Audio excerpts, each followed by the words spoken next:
is no stranger to the inner workings of politics in Nigeria. In 2023, he ran for governor of Kogi State. He also threw his considerable political weight behind the PDP presidential candidate that year, Atiku Abubakar. Like Atiku, Melaye has now left the People's Democratic Party (PDP), underscoring the crisis happening within the party. He's now aligned himself with the growing opposition party, the African Democratic Congress (ADC). As an outspoken and vocal critic of the Tinubu government, he has raised several concerns about the hardship Nigerians are facing and the worsening economy. Well, joining me now in the studio is lawyer, former lawmaker representing Kogi West and former Kogi State governorship candidate, Senator Dino Melaye. Senator, glad to have you join me on Arise Prime Time. Yeah, good evening, and good evening, Nigerians. I can't help but ask you, which one you really are, politician, activist, MC? By the way, were you paid for your introduction of P2B at that ADC event? Let's start with that. Maybe you could give me some of the dollars you were paid on air, is it? It's a pro bono service. All right. Yeah. So what has been happening to you? Be quiet. Yeah, I was in school, and I needed to be quiet because this is Nigeria. I didn't want Nigeria to happen to me. So I don't know what that means. For that period, I needed to go under the radar to make sure that at least I'm allowed to graduate. And you have graduated. And not just graduated, I've been called to the most successful bar in Africa. The largest bar in Africa. It's right to say congratulations. Thank you so much. Now, you left PDP citing the party's inability, according to you, to provide credible leadership and deliver good governance to Nigerians. Now, PDP seems to be getting a grip. Would you do an about-turn, as some of your colleagues in the PDP have done, and find your way back to PDP? Or what are your plans going forward? Yeah, apart from our Lord Jesus Christ, no dead can rise again. And I want to tell you that whatever you are saying is makeshift. In PDP? The dead is dead. We can only advertise the obituary. You're not saying PDP is dead. I mean, is that what you're saying? Dead and buried. PDP was sold. And I'm not sure if they got the receipt of payment, but it was sold. And what you have now is APC-controlled PDP. Why do you say that? Because that is what it is. How? That is what it is. How? It is a party that has been controlled from the villa. I've said that in my last interview, that as far as we're concerned, it is the agents of the APC that control the PDP. And I would not really want this meeting and discussion this evening to be about the PDP. Let's talk about the living. No, you can't dodge talking about PDP because as far as they're concerned, they're, what do you call it? Allow the dead to bury their dead. Allow the dead to bury their dead. I had some of them here on the program, and I repeated what Makinde said. Let's have a party first, you know, like it was there. And they said no. So now they have. So if a sitting governor is saying let's have a party first, no, he explained that. So meaning that there's no party. No, he explained that. So I want to appeal to you. He said there are critical issues bedeviling this country. There are issues of hunger out there. There are issues of malnutrition out there. There are issues of misgovernance, maladministration out there. Those are the issues I think we should discuss. PDP is a political party. I'm not a member anymore. And you're not going back. I mean... So where are you now? Are you, after the introduction, are you with the ADC? I'm a proud member of the ADC. And you think ADC... And that is the party that will unseat Tinubu and by the grace of God, send APC out of the villa come May 29th, by the grace of God, 2027. But that's not what the just concluded elections, by-elections are speaking. APC was still winning 12 out of 16, and then in Rivers State... There was no election. That was not election. But I want to assure you that the 2027 election will not go that way. Nigerians are wiser. Like the Boy Scouts, we are more prepared. And I want to tell you that we will defend our votes this time. How? Leave that to time and season. But I'm assuring you that it is not going to be a tea party as usual. At all. It won't be. The APC came, they saw, they conquered at the time. But I want to tell you that 2027 will be a different story. 2027, a different story. Most of the parties, you'd agree with me, seem to be disorganized. You have the LP, even your party, the ADC, some of them who ran out of PDP have run back. Those who ran out of PDP, yes, into ADC, have run back into PDP. Yeah, I don't know where you got your statistics from, but I want to tell you that on a daily basis, we have people joining the ADC. As I speak, we have over 100 senators, former and serving, who are members of the ADC. And we have close to 400 members of the House of Representatives,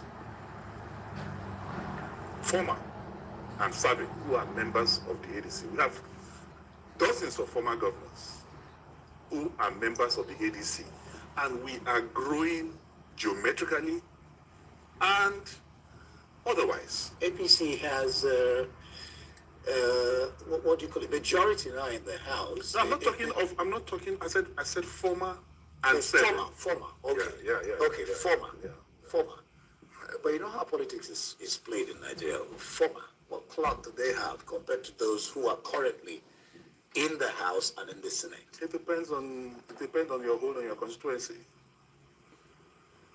Many serving members of the National Assembly actually owe their allegiance to some former members of the National Assembly. I can tell you that for free. And it's just, we are definitely in a precarious situation in the country. We have not seen anything like this before. The president committed a monumental error on his first day in Eagle Square, where he took his oath of office. Before even getting to the office to ask questions, he removed subsidy. And that is the reason we are where we are today. He did the right thing in the wrong way. He did the right thing, but in the wrong way. What would have been the right way? The right way would have been, what Tinubu did is likened to a surgeon who performed a very successful operation. Very successful operation, but the patient died. He had a very successful operation, but the patient died. If it was successful. So what I'm saying in essence is that removal of subsidy is the right thing to do. But when? How? Matters. He removed subsidy without planning. And when you are going to organize a surgery on any patient, one, you prepare the patient.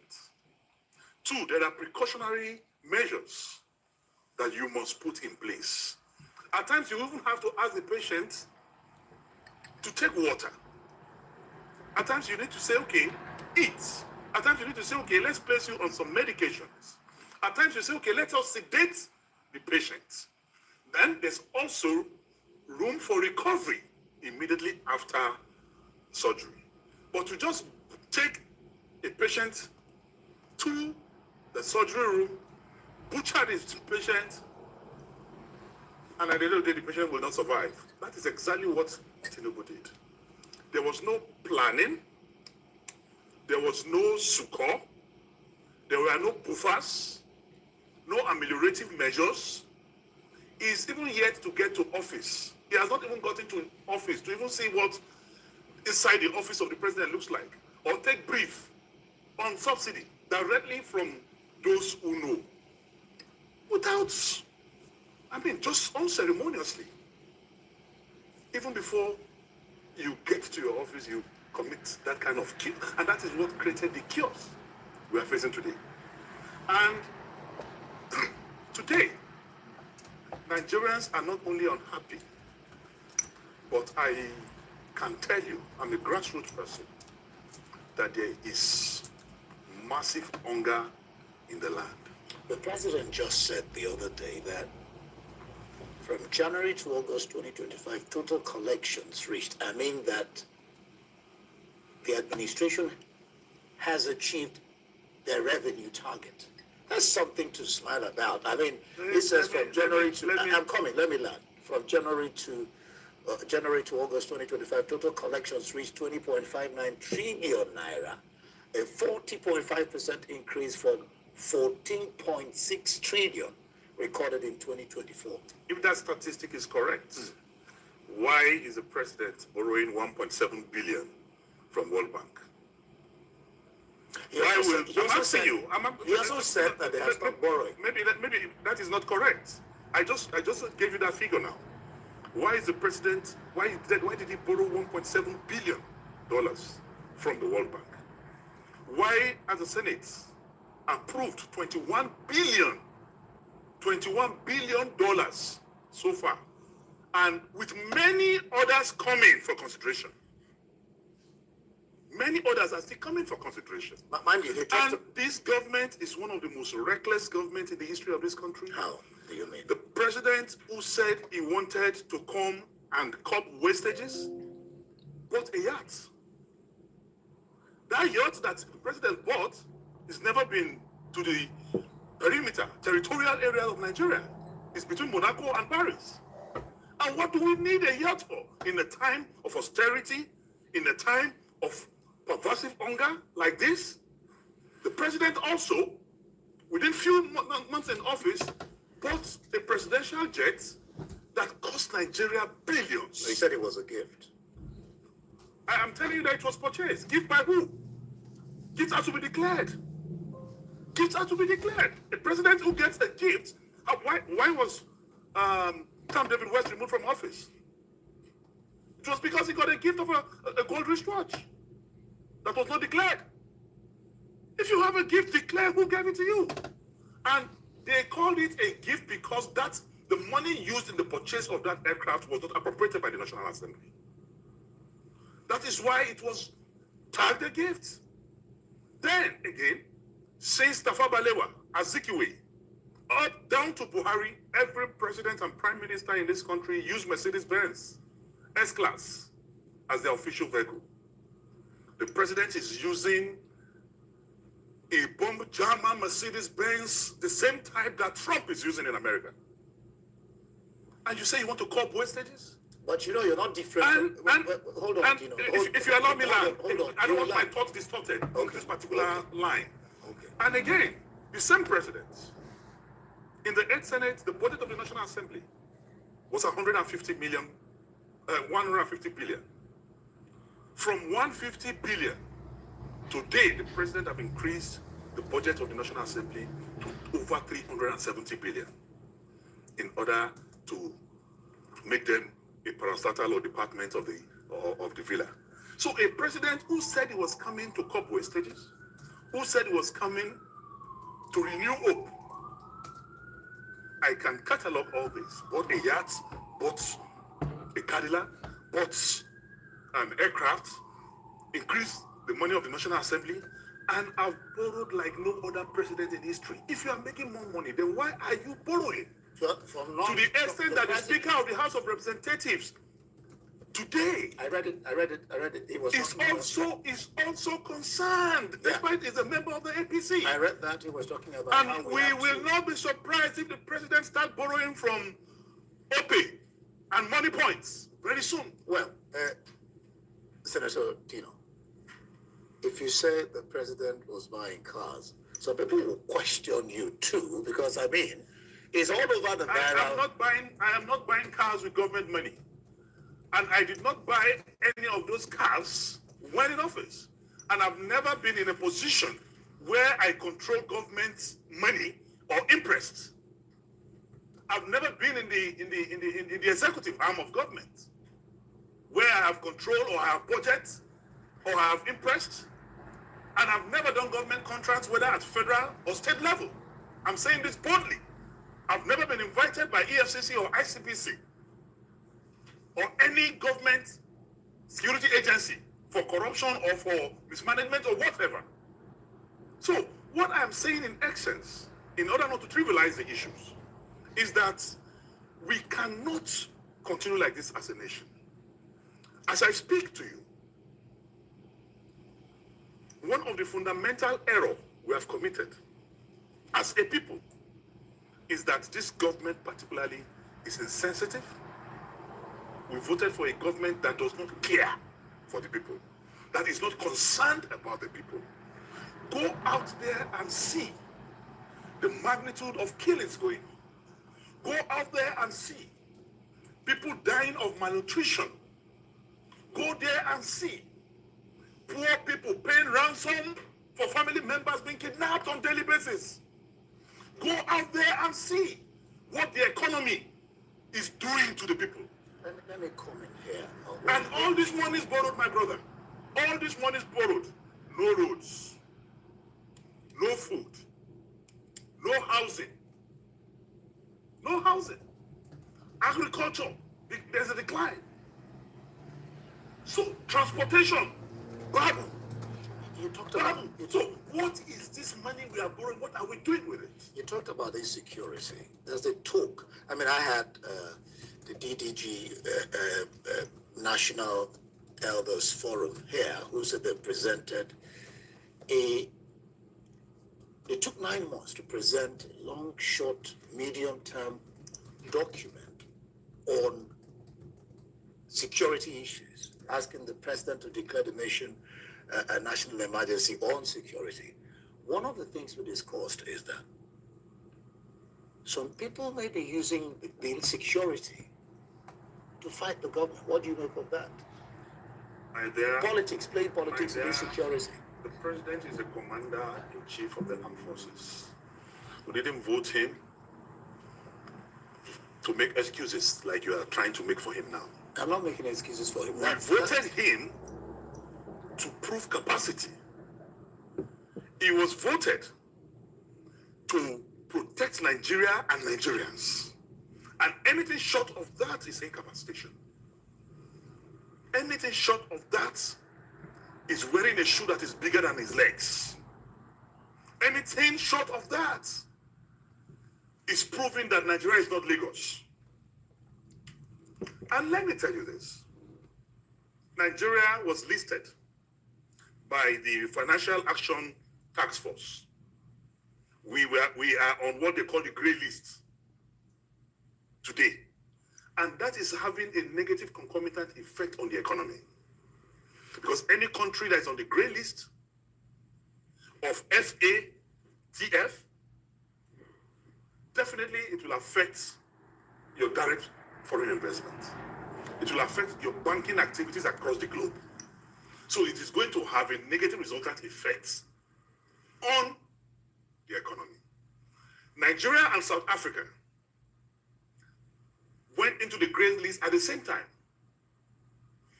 South Africa carried out a lot of reforms. And today, they are out of the grey list. But Nigeria is still in the grey list. And the only way to get out of that grey list is for us to regulate things like our crypto. And we are undermining that. The crypto business annually in Nigeria is over 60 billion US dollars, far larger than what you get from NNPC annually. But what did we do? And we have a man in SEC who is the current DG of SEC who have a PhD in crypto. What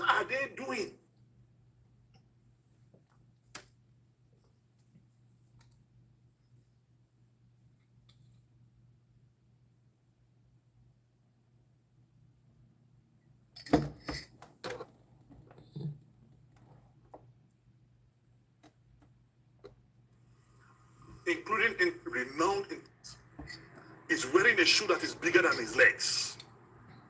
Anything short of that is proving that Nigeria is not Lagos. And let me tell you this. Nigeria was listed by the Financial Action Task Force. We are on what they call the grey list today. And that is having a negative concomitant effect on the economy. Because any country that is on the grey list of FATF, definitely it will affect your direct foreign investment. It will affect your banking activities across the globe. So it is going to have a negative resultant effect on the economy. Nigeria and South Africa went into the grey list at the same time. South Africa carried out a lot of reforms. And today, they are out of the grey list. But Nigeria is still in the grey list. And the only way to get out of that grey list is for us to regulate things like our crypto. And we are undermining that. The crypto business annually in Nigeria is over 60 billion US dollars, far larger than what you get from NNPC annually. But what did we do? And we have a man in SEC who is the current DG of SEC who have a PhD in crypto. What are they doing to make sure that crypto is regulated? Instead, we cannot get delisted because several companies applied for license to regulate and run in the crypto business, including in renowned international, companies. But my brother, only 2 were allowed. Let's bring this. And these 2, inadvertently, we have allegedly heard, belongs to the cronies of those in power. Let's bring this down to, you're not in ADC. You're not in ADC yet. Spirit, soul, and body. Oh, well, a registered member. You were shaking your head. I was wondering. Registered member. I want to make sure you're not pronouncing the evil name. So, there's a school of thought that believe what you have in ADC, same of same. So are you saying ADC is going to correct all the ills you're pointing at that the present government is doing? ADC is an assembly of repentant, aggrieved, you understand, concerned Nigerians. And at this point, every notable member of the ADC is ready to make sacrifice so that we can repurchase Nigerians from these criminals in power, the CIPs. There's a need for us to repurchase our country back. There's a need to get our country back on track. Because as I speak... And you think ADC is well positioned to do that? Very, very well positioned. There is a political tsunami that is coming. Listen to what Iradia said. I mean, you know Iradia. Tony Iradia, great man. He says that politicians like you, ADC, APC, LP, and the rest of them, have left governance or are more interested in politics than actually governing. And that's why we're witnessing the rot in the system. He may be right to some extent. But I want to tell you, if you carry out a comparative analysis, during the Jonathan administration... Did I hear you correctly when you said criminals in power? Yes. No, we can't begin to say that on air. We can't begin to say, let's not be... Who is a criminal? The criminal is somebody who goes against the law. That is exactly what this government is doing. No, let's not... You can use any word, but at least not criminals. Anyway, that is not the question. In answering your question, if I get you right, yeah. Iradia, I said maybe right to some extent, depending on who is involved. For example, during the Jonathan administration, our GDP, you understand, rose to over 470 billion US dollars. And it was so up to 2002. That's PDP then. I'm saying it was so up to 2002. Today, as I speak, it's about half, 200 plus. It's about half of what it used to be, the GDP, in dollars. In dollars. What do you think is responsible? But you know there's an economic downturn across the entire globe. You know that. We should stop giving these excuses. There's economic downturn across the globe. You know. Singapore is thriving. Rwanda is thriving. Ghana is thriving. Our immediate neighbor in West Africa. They're thriving. And you want to continue to hang on the wild wind of the Buhari administration, or the negatives of the Buhari administration, that is now a primary school child compared to the university graduates we're experiencing right now. So in essence, my brother, you are in Nigeria. You go to the same markets. Sitting here, using your celestial mind, your holy mind, you know what you are feeling as a result of the kiosk created on the 29th of May, 2023. That kiosk doing the right thing in the wrong way, suffering from verbal diarrhea, and declaring the removal of subsidy without thinking, without rationalizing, without buffers, is the reason we are where we are today. You know, someone said that it's easy to talk the talk. That criticism is very easy. And that's what the opposition does. But they don't give you plans or plans of action, how to get a problem solved. I've given you one just now. That's not true. That ADC has. No, I've just given you one now. Which That one of the problem we have is that we are on the grey list. We are on the grey list. You're talking about crypto, right? Of the Financial Action Task Force. And to get us out of it, one of the things to do is to regulate crypto. Second thing to do is for the government to become sacrificious. Sell the yards. Reduce unnecessary spendings. By the way, in the last 1 year, the president has spent over 20 billion on foreign travels. In a country where people are looking for Gary to drink. In a country where people are dying, they can't pay 1,000 naira high blood pressure drugs. Where diabetic patients cannot take their drugs. Well, the president says the reason for his travels is for foreign investments, FDIs. Foreign investment every month, every week. What is the result of all the travel? Where are the investments? I'm telling you that countries will not invest when your name is on the grey list. What are you doing to get yourself out of the grey list?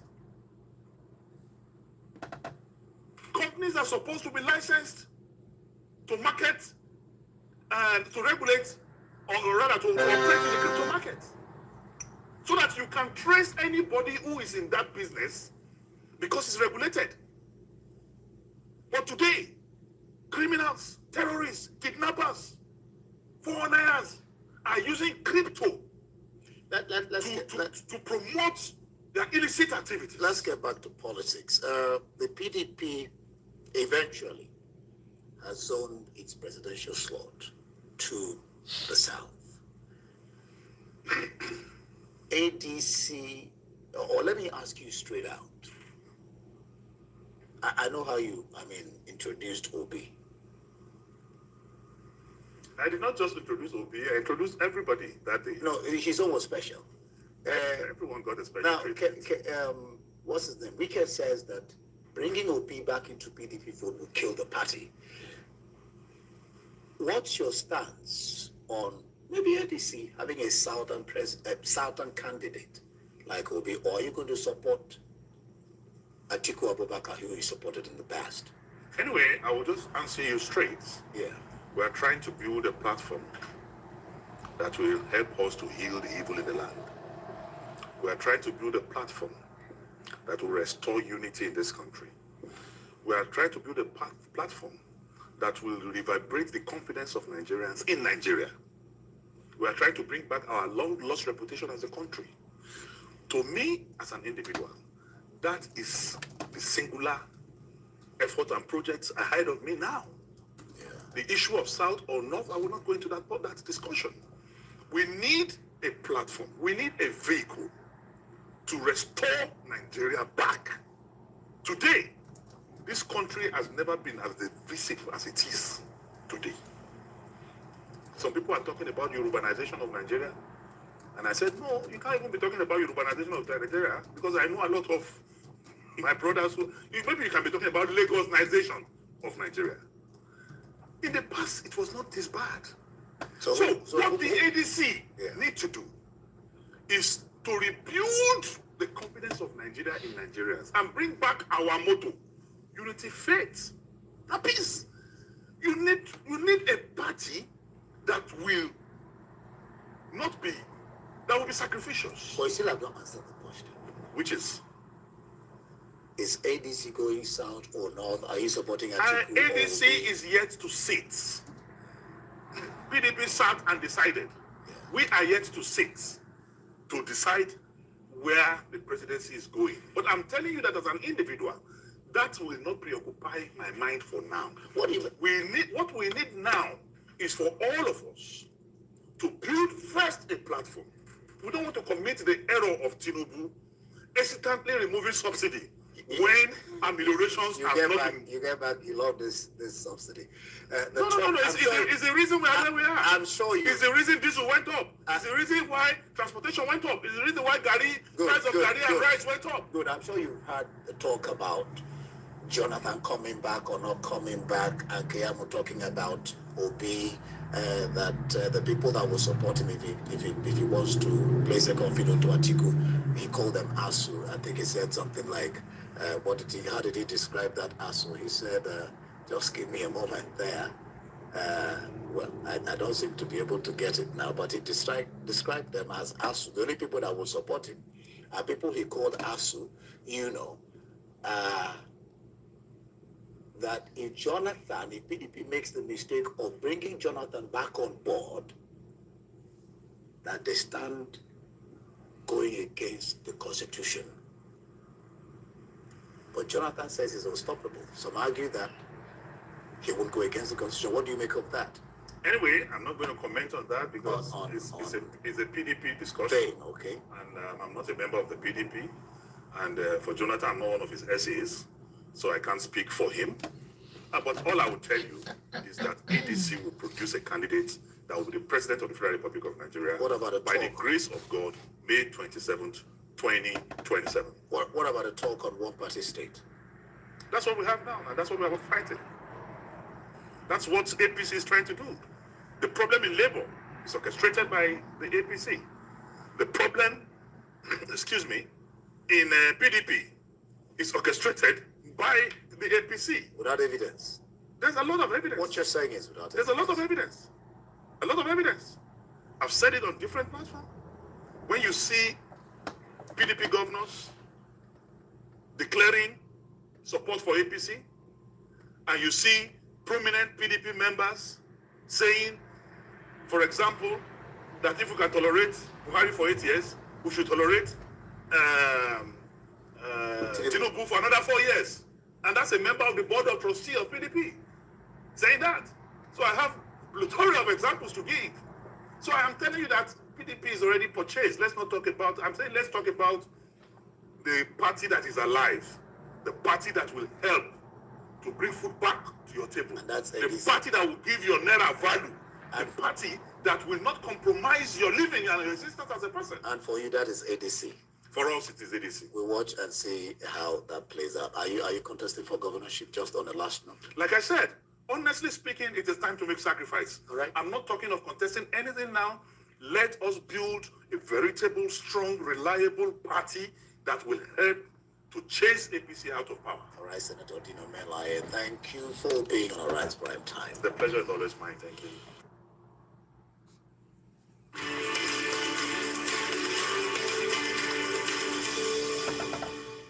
Joining us now is Opay with stories trending around the world. Hello, Jeanette. Thank you for the history lesson, Dr. Marty. The legendary Dr. Marty. How are you this morning? Perfect. Good morning, Ayo. How are you this morning? I'm doing Fantastic. cold. It's raining here today here in Lagos. Rufy on fire. How are you this morning? Ojinika. You sent me pictures of your Ojinika. medical outreach program Yeah. yesterday. Everyone, kudos to Thank fire you. as always. If we can have those pictures really quickly, tell Thank us you. a little bit about what happened over the weekend. Quickly. I mean, as always, we just see the very best we can do for people and for humanity. So we had the partnership with Babcock University, and we just took over 325 people. We gave them medical care. We saw them, and we had over 20, 30 doctors from Babcock University there, and they attended to people at the center. So that's just what we did, and we normally will do this from time to time. Fantastic. And thank you for showing it to the Of course, but Rufai.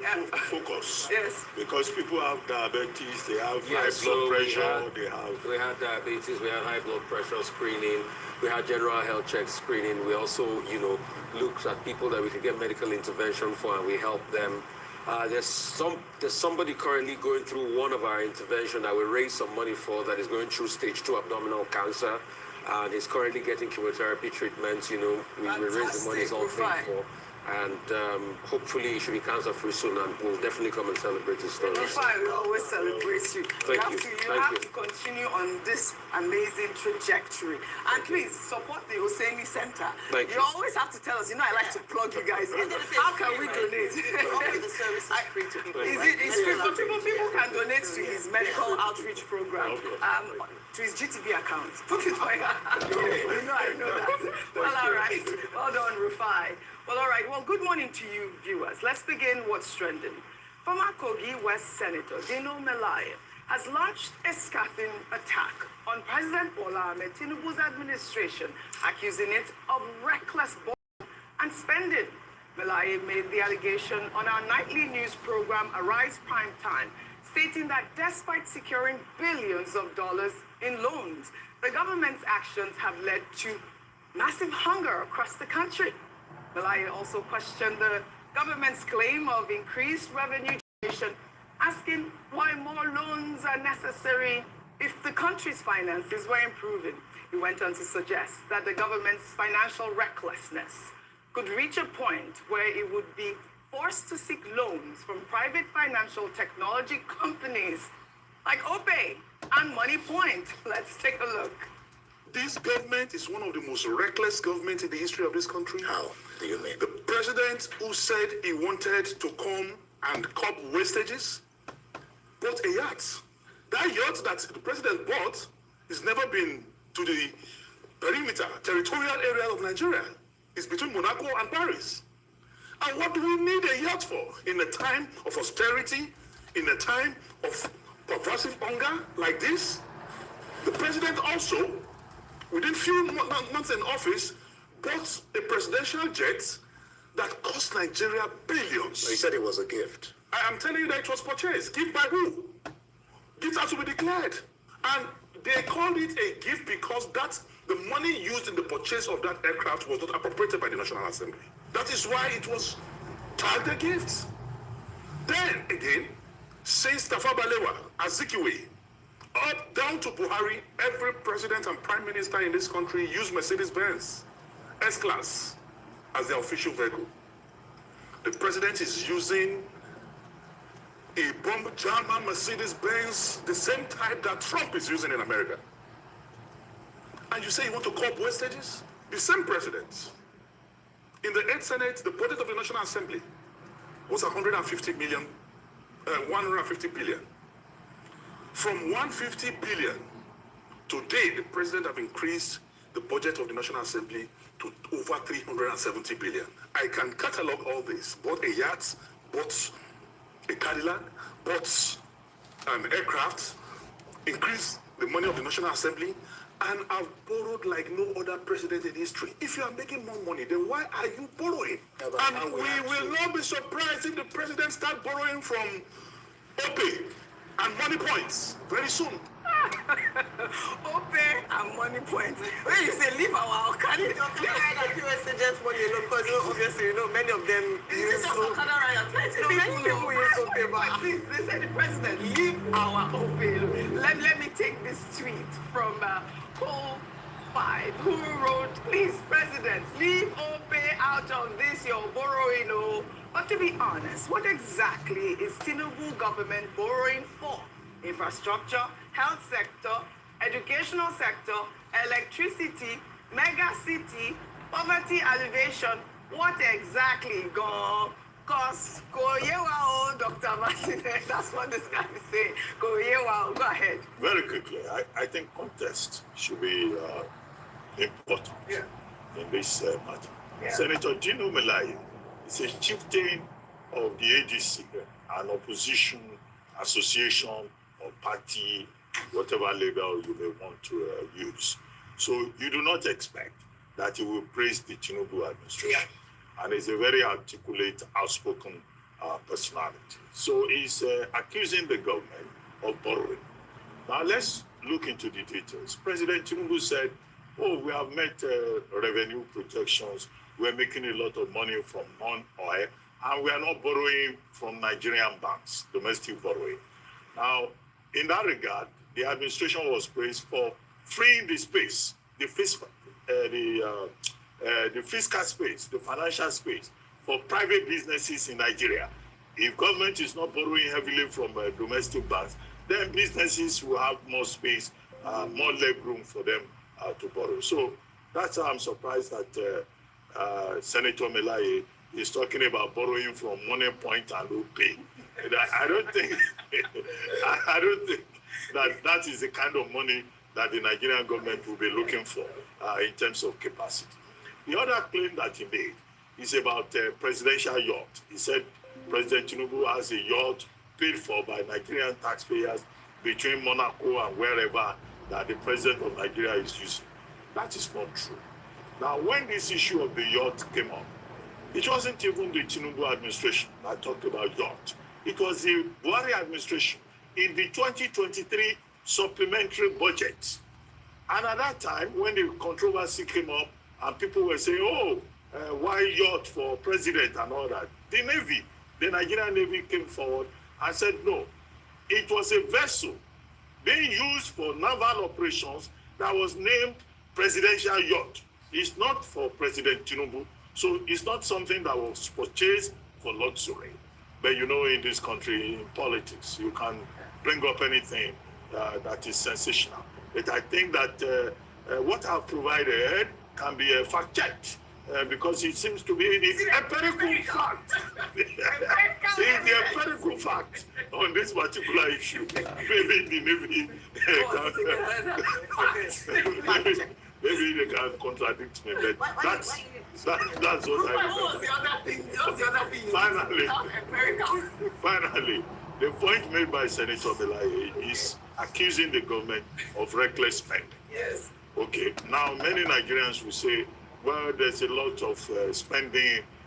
However, it's not borrowing that is the problem, as economists will say. Yes. It is what you do with the borrowing. Are you providing the infrastructure? Are you being productive? Is there, efficiency within the system? Now, on all of those points, about efficiency, about performance, then, of course, Senator Melaye will seem to be on terra firma to join other Nigerians in saying we expect better performance in terms of infrastructure, in terms of welfare, in terms of security. There are all those histrionic theatrical points he was making about Opay, Money Point, presidential laws. I hope I've helped to provide the contest. Yes, but we know that Dino Melaye loves the lavish lifestyle. I see him on the ground wearing those really nice shoes and all, so he will know good things. Are you admiring him? I mean, I like the pictures. Now, would you like a flag? You didn't answer my question. I am not. Are you admiring I am him? not. I've seen him on Instagram. Can I say that? But he loves the lavish lifestyle. He said Tinubu was riding the same Mercedes as Trump. I don't think I've seen it, but I've seen Tinubu's Escalade. You have seen it, right? And I think we played that on. But wait, before I come to that, because I know that you want to speak. Dr. Abati will not let me rest. Free OG. Well, in another development, because he also talked about Tajuddin Abbas during that interview, the Speaker of the House of Representatives, Abbas Tajuddin, has clarified reports that he condemned the Tinubu administration's borrowing during a presentation at the West Africa Association of Public Accounts Committees conference on Monday. The Speaker, who was represented by Julius Ihobere, revealed alarming statistics, noting that Nigeria's public debt to GDP ratio currently stands at around 52%, which is significantly above the statutory ceiling of 40%. He also expressed concern as Nigeria's total public debt has now soared to a staggering 149 trillion naira. While in a swift rebuttal, the Speaker's special advisor on new media clarified that while the Speaker is concerned about the country's rising debt, he does not believe all borrowing is bad. Instead, he views public debt as a potential tool for growth, provided it is managed prudently. Now, let me take Olalekan's tweet. Wrote on X, the real problem isn't public debt itself. It's the absence of accountability and transparency in how Nigeria's leaders manage public funds. Over the years, billions have been borrowed from the $3.4 billion IMF loan during COVID-19 to billions from the World Bank and China Exim Bank for power, rail, and road projects. Yet, ordinary Nigerians are asking, where are the lights? Where are the jobs? Where are the impact on daily life? It is hypocrisy to praise debt as a ladder to growth while ignoring that most of our past loans have only enriched a few. I particularly picked that tweet, and I really think that, they were quite apt in most of those comments. In the meantime, Tajuddin Abbas's aide on new media says his main message was a call for stronger parliamentary oversight and accountability. He also stressed that lawmakers have a constitutional duty to ensure that borrowed funds are used transparently for tangible developments, as I highlighted, roads, schools, and hospitals. He also praised Tinubu's administration for its efforts to increase non-oil revenue, which he says is helping to reduce the country's reliance on borrowing. And I'll take another tweet before I come to you, Ayo. Tolu wrote on X, borrowing is not the real issue. Every nation borrows, which is a fact. The real question is, what are we using the money for? Borrow, but let it go into, again, I want to highlight it more, roads, jobs, things that grow the economy, not waste and consumption. Absolutely. Ayo. Spot on. Some of the biggest countries in the world that have a high debt to GDP ratio include Japan, include Singapore, include the United States of America. They are one of the highest in the world according to rankings. And the difference between countries like that and Nigeria is that we see the evidence of what borrowing is for. Yeah. Case in point, when the Tinubu administration came into power, remember the World Bank loan in order to mitigate or provide a safety net for the most vulnerable Nigerians who would be most impacted following the two major economic reforms he introduced, the removal of fuel subsidy and the floating of the naira. The issue a lot of times is that the people do not see or feel the impact of the borrowing. That's the main concern. Great points around road construction, great points around the healthcare. It's on this very table we talk about the deplorable state of healthcare in Nigeria. It's on this table we talk about the deplorable state of education and the state of our classrooms and infrastructure development in Nigeria. And so what happens is that we see borrowing high, our debt to GDP ratio is going higher, about 40 to 50% currently, yet we still have high levels of, people feeling the impact of the reforms that he's talked about. Then we see a lot of servicing of loans or a lot of servicing of recurrent projects, no capital project, no project that would in turn make money for the nation, which is a critical issue that we currently have. And so what we are calling on, and I do think that Honorable Abbas made a very salient point in his address, whether through his main point or through the clarification, whereby the importance of oversight functions by the National Assembly was emphasized. Right. When the president has to secure a loan, he needs approval from from the assembly. Unfortunately, when they do give this approval, it's just signature and leave it. There's no going back to check that what the money was asked for or intended for was actually used. It's just very simple. Nigerians understand the need to borrow because we need revenue, even though they've said that they've done better with their revenue generation. But what do they do with the money that is borrowed? That is the conversation that we're asking. And where do these loans come from? How do we service Well, them? it's fine. Comment on both stories really quickly and then Okay, move so to the I next think the formative word here was what I asked Paul Alaji about, which is the cost-benefit ratio. And I think until Nigeria has a threshold at which it calculates a cost-benefit ratio, what is the cost of doing a project? What is the cost to us? Borrowing plus interest? And what is the benefit of the project? So will the project be able to pay back the cost accrued to it?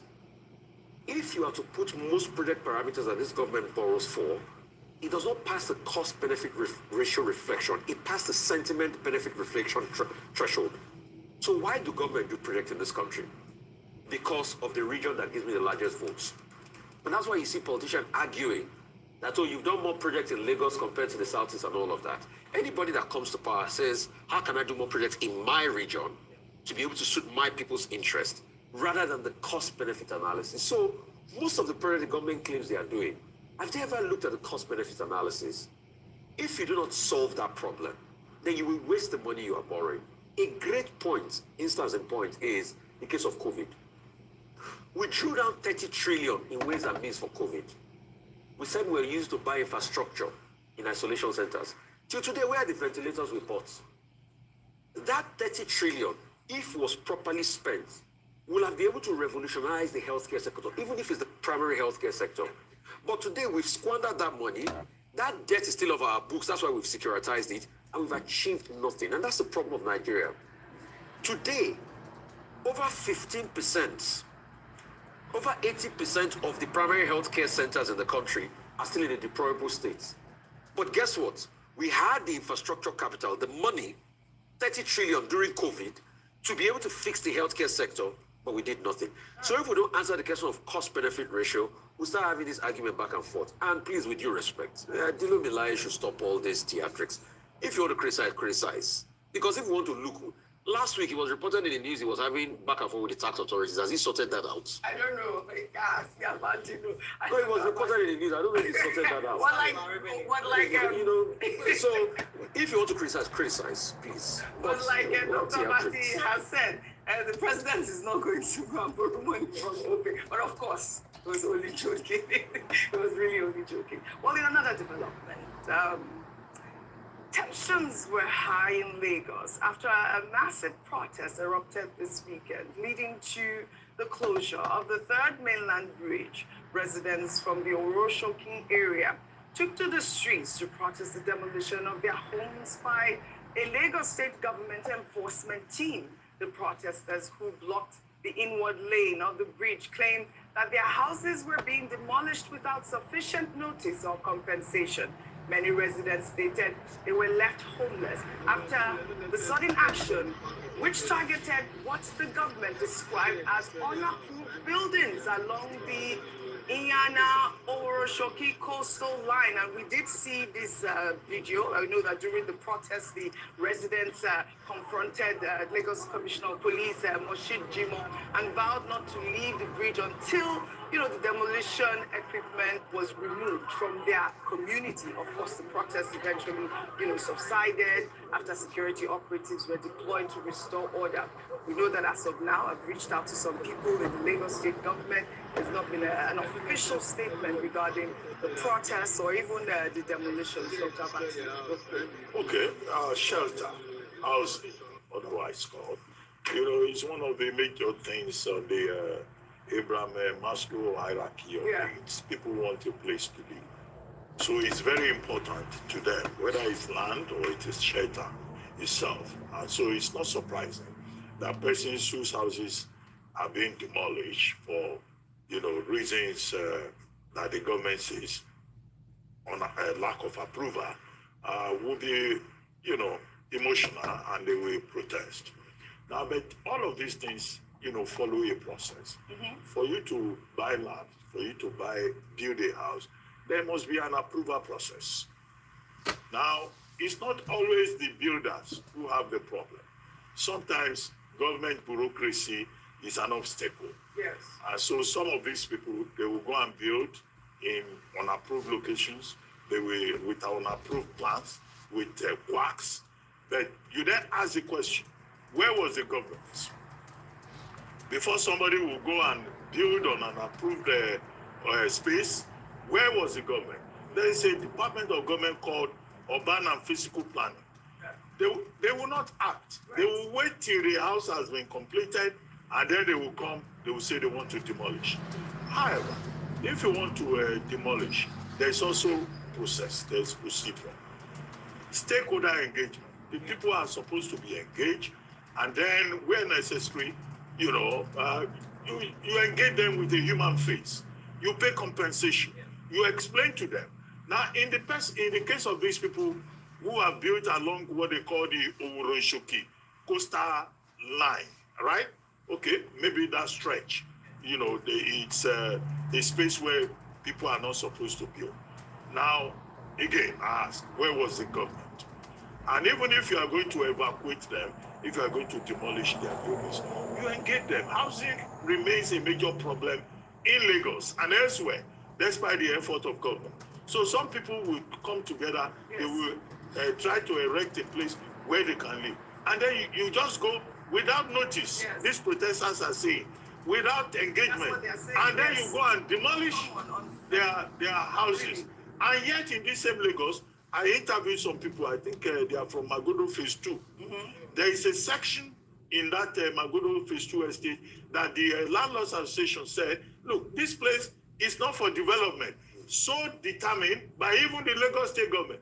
The same Lagos State government officials gave approval for some people to go and erect buildings there.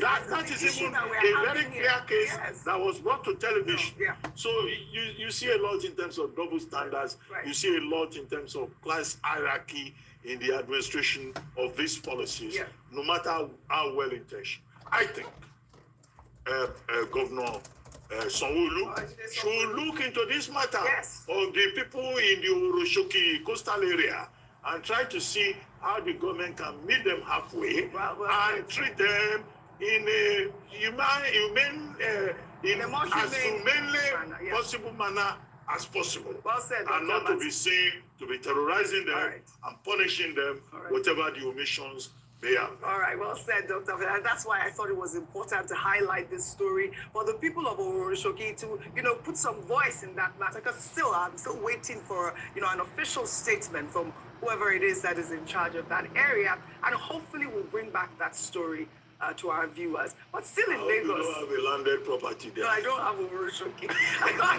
I have a Umukwata, my village, but I still love Lagos, Yeah. To add to this story, I think it's also an important thing to sound a note of warning to people who want to get land. Yes. Make sure you go through due process, get your documents right, and you're not building illegal. But what is the due process also sometimes can be difficult to go through. That's what you I agree with that. I'm just saying that on the other side, because sometimes we see this and the people are complicit. But when the government wants to carry out its right, they will now come out and cry. So I just want to say, going forward, now that we see, because there were demolitions in Maryland and other parts. Yes, I also have another story. Yes. Hopefully I'll bring People that. I'll bring, there was a personal story I have of traders and family people losing their homes. So please, let us need more clarity on this information, really. The people of Omoye have gone out on the 3rd mainland bridge. It's important for the Lagos State government to respond to their plight. Well, still in Lagos, a video posted on Facebook by journalist Deji Bademosi, who's also the founder of TV360, highlighting a dangerous open manhole along the airport road in Ikeja, caught the attention of the Lagos State government. In the video, Bademosi had created a billboard calling on Governor Babajide Sanwo-Olu to fix the manhole before it takes any life. A few days ago, there was a terrible accident here. Thank God no life was lost, but the accident was terrible. It's actually a surprise that this has been allowed like this for several months. I drive around here on a daily basis, so it's a surprise. I wouldn't know what happened to the manhole, the cover now, if it was stolen, but no matter what, you would expect that the authorities ought to have come here to fix it. We've done a series of reports now calling the attention of the state government to this situation, but so far there's been no response. And so I decided to erect this sign, hoping that the governor would see this, and if the governor doesn't see this, if he doesn't drive around this area, at least some of his aides who would drive around this area would see this and then try to fix this manhole. It's a disgrace for a mega city like Lagos. All right, citizen action there. Well, within 24 hours after making that video, the Lagos state government sent officials to cover the hole. The officials walked through the night to ensure that the manhole was covered, and Badmus was there to report the progress. The manhole has now been covered. Job well done. From what I can see, that's the manhole over there. It's been covered. This is the kind of response we want to see. So going forward, we expect that, all the open manholes across the city will be fixed. Thank God that the Lagos state government has responded in this case. So well done, and kudos to the Lagos state government, kudos to the Lagos state governor, and to men and officials of the Lagos State Public Works Corporation. Well done. Well done, and I love this sort of story. I thought it was so important to highlight the sort of response we got from the Lagos state government regarding that manhole, and what we have seen here demonstrate how citizens' actions can prompt a positive response from the government. We did the same thing when the Minister of Works, Dave Umahi, went out there, and it's great to see this sort of response, and we want to encourage it. And as much as we hail the governor for doing this, we want to hear something about the. I believe I'm getting some messages from the Lagos state government here saying something about they will send proof about what really transpired in Oworoshoki as well. Well, staying in Lagos, we also saw the governor celebrating 2 years since launching the Lagos Rail Mass Transit Blue Line. You were seen in the video interacting with commuters. If we have that video, a quick call, our Iya Eko, Ayo, quickly. A very interesting point from Lagos state government in regards to the manhole, that whilst we're encouraging citizens' action for reporting cases, even more so, the people that destroy or vandalize state property, the steal, those who patronize them, it's also important for us to highlight these, because great response by the Lagos state government, but I think very important as well is for us as citizens to have zero tolerance to people who go to vandalize our state resources, and then we have to pay money to fix it. But I'm really grateful that the response was quite swift. Yes. And let's encourage more people to send videos like this and even videos of people who vandalize and actually take responsibility and ownership of what belongs to the state. Yes. Well done to the Lagos state So I government. have one a lot. Somebody just Rufai, there's a manhole by CMS Bookshop. It has been there for over 5 years. Manhole, CMS. CMS Okay, Bookshop. very good. We're doing. Me a message. Okay, everybody sent it. Maybe this is your segment. Maybe we'll start doing phony. Yes, I think I like that. Please, management, take notes. To make it more I love interactive. it. Yes, I love it. So Please, go ahead. this person says, I thank the Badmus for drawing attention to this and following up to the end. The good citizenship goes beyond dramatic and effusive exuberance that many embrace. Yes, how many of us are joining the anti-vandalism battle? Who are the merchants of evil, buying the stolen steel on manholes and the railings yanked off on our bridges? Who tampers with traffic lamps? Why deface and abuse bridges? When are we going to act when the vandals launch their attacks? Don't they live among us? To those who may want to go Deji's way, I say not so fast. Thousands of manholes have been stripped of their steel covers. Lagos state government will keep fixing them. Many have been hauled before the courts and sent to jail, yet the evil trade thrives. It is a shame of our society. Those caught will continue to face the consequences of their crimes. But we must all take ownership of public property. That's true. It costs a lot to provide them. That is the true meaning of good citizenship. All right. That's what the person said to me. Okay. So to the point that it's about citizenship. It's about citizenship. Government will give something. Correct. You will see some of our elements. Nigerian, they will go and destroy it. We've seen it. True. The train tracks, Yes. the sell electricity wires, They all sell of that, them they sell them. illegally. So You know, So it's not just about government. Yes. It's about the citizens Yes. who are thieves, I who like are that vandals. point. I like And when they are apprehended, they must be Yes, but I want to also continue to encourage you, citizens. Please send me videos. I want to highlight them so that this road will be. Please send me videos. Send me information. I will highlight it. Start with the I will roads. highlight it. Start with the roads in Delta State. I did it And now. in those states. But I did now. You don't remember. You forget quickly. Please, let's do the videos. I'm sorry, Yes. Oji. Go Sorry, ahead. I want. I know because Yes. of time. I want to highlight one. Which one? Somebody made a promise the Yes. other day. I think it was the Deputy Governor of Delta State that they were going to fix lights in Omoye. Yes, Ndukwa. Yes, I got that guy. Has it been done till date? On Sunday, I interviewed another person. He said, we have done the investigation. That is Ndukwa Nation. Thank you Yeah. very much, my brother. No, have Ndukwa they done Nation, the power? He's going through it. Hopefully, Okay. by the end of this month, it will be done. He promised 2 months. My mother's village has not had light in 20 years. We have no electricity. I mean, that's all I'm saying, Dr. Bat, because I can see You said village. Okay, my mother's hometown, my mother's home community. Do you have a village? Do you have a village? No, I'm from Just Mississippi. for people that live in village. Just for people that live in. Yes, please. It's very important. And we're calling on the Deputy Governor of Delta State, who had promised that they were going to give my mother's village people light. Ndokwa West, Emuno, Kwale, all of those areas, they have been living in darkness for almost 20 years. Very unfortunate.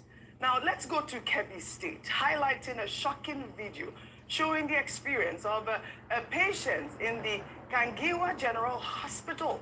The video, which is now being widely circulated online, shows an elderly man lying in a desolate room on a bed frame that doesn't even have a mattress. The man, as we'll see in this video, is also in the middle of getting a treatment. He appears to be attached to a drip machine. The person filming was saying, and I quote, "See the way they collect money for hospital items from patients, yet see how patients are lying on bare bed with no mattress, pillows, or bed covers." I mean, Rufai, what is this? The question now is, what does the governor of Kebbi State think about this video, Dr. Nasir Idris? I mean, we really need to highlight this actual hospital. We haven't seen any statement or comment from his administration about this particular hospital or medical care in his state. I thought it was important to highlight it also for, the governor or the government spokespeople to respond to that hospital right there. We also hear that in Abuja, the Association of Resident Doctors has officially begun a 7-day working strike with resident doctors calling for urgent reforms, according to the president of the association, George Ebong. Doctors in Abuja are under immense pressure because of insufficient. Speaking on Arise News, Ebon called on the federal government to address the issues. Among their demands, the association is asking for the recruitment of more healthcare professionals, proper medical supplies, hospital renovations, as well as the timely payment of their allowances and salaries. This is what we are out of the Federal Capital Territory. 30 seconds, really, fine. Oji is very apt, and I'm just going to tie it to the KB hospital thing. Yes. See, we need to be able to make investment in the healthcare sector. The minister was saying the other day that you have just only 15% in capital expenditure available. How can you run a country when over 80% of the primary healthcare centers are problematic? How would you have problems when, see, Oji, it's been over a week now that the doctor overworked himself to death. Nothing has been done. I think the Medical Association wrote a letter about that incident in Port Harcourt. Nothing has been done, and you're hearing that doctors are not being paid. So it's a litany of a lot of problems. I think this is where we should make a lot of investments in to be able to help this country. All right, fantastic. Health, education. Well said. I mean, we'll follow up on the resident doctors in Abuja, but also in Kebbi State, please. We need a response from the Kebbi State government. Shall we take our good news reports now? Highlighting Ogechukwu Chukwu, a young scholar who has received multiple awards for her exceptional academic performance. Her story of brilliance was shared by her mother in a video post since gone viral on social media. The video captured Ogechukwu as she consistently excelled, setting a remarkable record throughout her secondary education. For 4 consecutive years, she was the top-ranked student, achieving first place in every subject. And in her final year, Ogechukwu once again emerged the overall best student, securing first place in 7 of her 9 subjects. Let's take a look. That's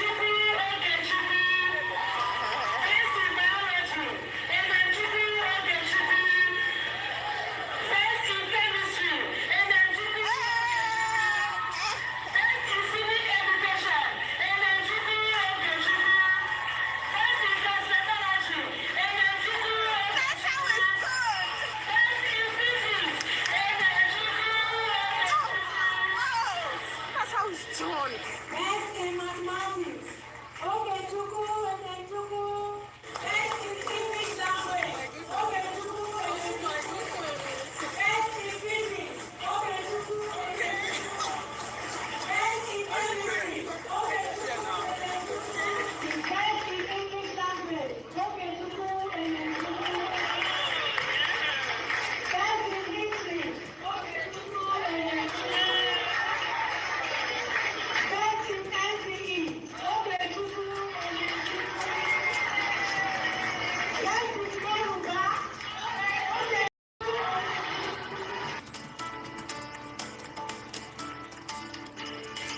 Anyways, guys, oh my God. Welcome. Greetings to all of you. Good morning, good afternoon, wherever you're watching me from. Thank you all for joining me this wonderful day. See, I put this poll up. So far, 63% believe saying that Nepal not fit possible for Nigeria, whereas 37% feel like yes, we can make it happen. All right, I'm gonna leave the poll up. I really want to see at the end of the show what the end result will be. Dino Melaye interview. Personally, I have my problem with Dino Melaye is part of the problem as well, right? A big part of the problem. All those in luxurious, as they talked the news yesterday, as I was listening to him, I was just laughing. I said, look at this joker. You when they come out social media, every time you come out, you are posting your luxurious cars, your luxury cars, your new whatever that you just bought and all of that. And just in response to Christopher Campbell, welcome. If this is your first time joining and being subscribing, thank you for subscribing. Welcome to the show. So let me tell you briefly, Christopher, I don't know, I'll speak pidgin. Hopefully you can pick up on it because there's certain things I can't speak directly to you. So most of the problem we have in Nigeria, right? And I'm sure you probably know this already, but I'm going to say it regardless. The West has a hand in ensuring that it keeps Nigeria where it is. Matter of fact, it's been a huge plan. It's been a long time coming. They've planned it for such a long time. But unfortunately, we have politicians that have been bought over by them. And they all usually get the ones that are their agents. Like the president right now is an asset of the US. It's public. This is public information. You can find it everywhere. Okay, so we've consistently had leaders who are puppets. I'm sure you know this. I want to believe you already know this. But here's the thing, right? So you have the chaos that's going on in Nigeria right now. There are aircraft taking off from Nigeria every other day, if not every day. There are places where there's consistent terrorism. There are people on the ground. These Oyibo people come with their aircraft and they're stealing resources. Okay? They're stealing it and they are rendering the indigenous people homeless. Okay, so it's not getting better, it's getting worse. Why? Because the West arms these people, these terrorists. They even use aircraft to drop weapons for them. Okay, so they have the latest weapons. All right, so the terrorism has spread so far within Nigeria because Nigeria is massive, and the news suppresses it. They don't talk about it, so you have to rely on social media to really understand what's going on in Nigeria. So I hear you when you said that you laugh when these people use their luxury cars, bragging and all of that.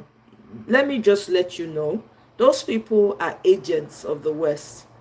So you know, like they said during slavery, some of the chiefs, matter of fact, they installed chiefs. They installed chiefs so that they could steal from the people and steal the slaves, right? So they give them mirrors, slippers, chocolate, that kind of crap, right? So they sell whatever they have. So that's kind of what's going on right now.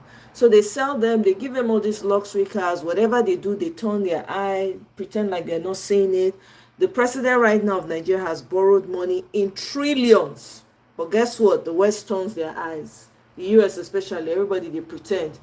IMF keeps giving this man loans. They never stop. They see what's going on. They see the impact is happening on the people. Do they care? No. Because they have a plan to suppress and keep the people suppressed so that they can continue to take away their resources.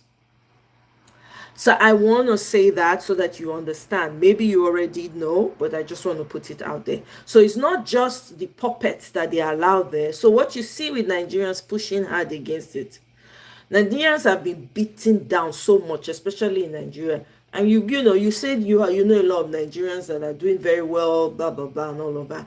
Those people are supposed to be back home helping the people, but guess what? They don't give them the opportunities. You just listen to the news now where the doctors are underpaid, right? There was a doctor who passed away last week for overworking, exhaustion. The man passed away, working endless hours just to try and save people's lives. So this is kind of what we're going through in Nigeria, and we're just trying to do the best we can to get out of this whole thing. It's a complex situation, you know. So I don't know who you are. I don't know who you're connected to in any way, but in your conversations with other people, right, I want you to project this as well. Let them know it's not just the Nigerians that are, you know, being greedy, fighting. They have the West supporting the greedy ones amongst us. They look for the most vulnerable, and as I'm sure you can attest, even in America, where they look for the most vulnerable African American and give them all the necessary tools to go against some of what everybody's trying to fight for, right? So that's exactly what's going on in Nigeria, right? So back to my people, So at the end of the day, right, do you know they talk? I'm happy that it is touching everybody. Michael, I agree with you. I'm very happy. Because if you not touch people, they know. Nigerians know they're not affected. Everybody go just they pretend like say they're not. Everybody go they ask because they feel eat food.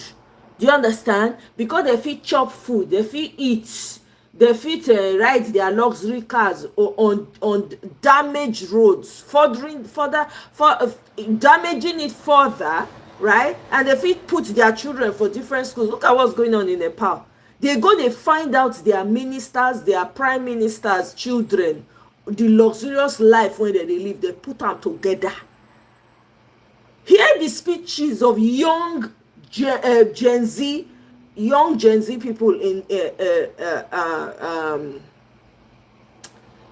Nepal, talking and you know, pushing themselves further. See as they beat their prime minister. I don't want to talk with it in my mind concerning Nigeria. This is what I expect, right? But I can only say so much. You now understand. This is why I asked, is Nepal possible in Nigeria? Is it possible? To me, I say it is possible. We just need to get our acts together. That's the biggest thing. We need to know what we they do. It get where it go reach. This thing go happen. I'm telling you people. I know that it looks almost impossible and overwhelming. You see what happened with the Omoroshoki indigens when they come out block trade mainland bridge. Oh my God. Now small. Now clap with the clap right now. Very soon we go enter dance. I don't know how, I don't know when, But if this thing happen, my problem be say, when this kind of thing happen for Nigeria, my own problem be say make them not pay because this is what happens. They will come look for people when they go pay to be agent provocateur, put them in the midst to even make the situation worse. This is my own biggest concern about Nepalizing what probably should happen in Nigeria. Right? This is my problem with it. But with the way these government people are going, with the way they are pushing the people, it don't they touch everybody now. It don't they touch everybody. I mean, I'm happy that it's touching people. Even the rich too will be crying. They must cry because this is what they wanted. Eh? We not fit continue to remain complacent and quiet. We can't. We cannot. Our own job now to make sure say our people back home they educated enough, understand wetin dey go on. That is our job. Reason why we dey come out every day for here, right? Now to continue to educate our people. You don't know who's listening. If they see money to buy data, they listen to wetin dey happen because the news, national news, not they tell them anything. You won't keep them in the dark for as long as possible.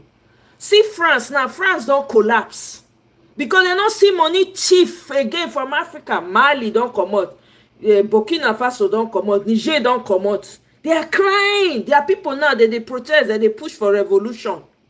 Yes, the recent news now from France is that people are calling for Macron to step down because they don't they hear him. Sometimes they know they get light. It don't be like Nigeria now where they see lights. Eh? Oji they talk say for her mama community they never see light for how long. For these people community they don't experience what it is like.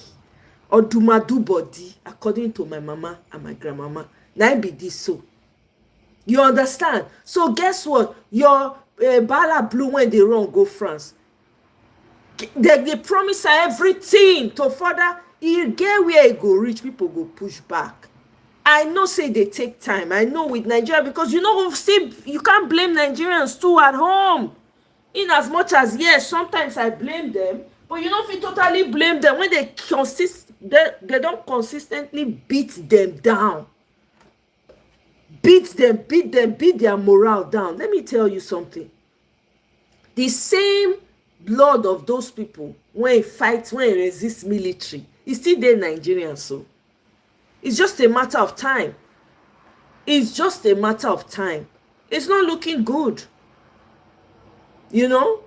If the politicians know what that they do, if the politicians know, Madi, welcome, oh.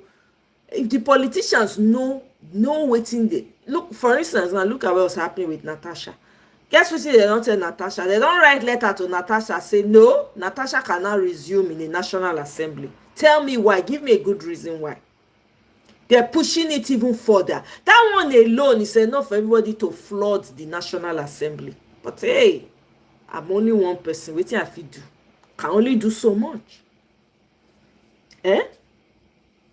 Nah, I disagree with that, Madi. You know, that one not be. That's a huge generalization. Say black man no one see. That's not true. That's not true. That's what they want you to believe. That's what these people want you to believe.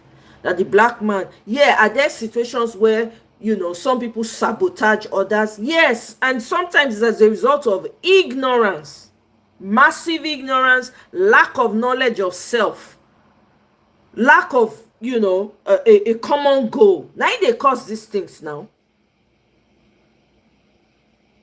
That's what causes this thing. Me, I don't buy into that narrative. Oh, black man don't want to know. Now, lack of knowledge of self and lack of ignorance and common goal. Now they worry most of us. When you've been deprived for hundreds of years, the same people, they use the same pattern. They even increase and they perfect them. Again, where you go reach, you go focus on yourself. You can't blame those people. You cannot blame them. You want to say now that you Madi? Can you say now that you prevent your other brother from growing as a black person? You're not going to do that. So that's huge generalization. That's exactly what they want you to believe. They want you to believe that, oh, now the black man be the black. No, now lack of knowledge of self, ignorance, and common goal. Now they worry a lot of us. Have you seen some people argue? Sometimes you go, they wonder which school you go. Even if you not go school, life alone is supposed to teach you some things. Some people, it just goes over their head.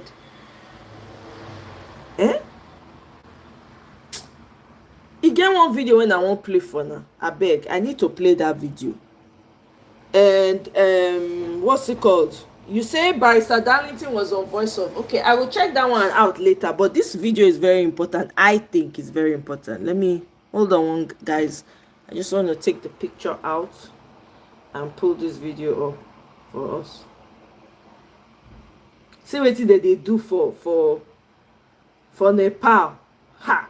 I beg, I dey pray for them. Let them get wetin they want. I'm praying for them to get their heart's desire. Yes, when they get them.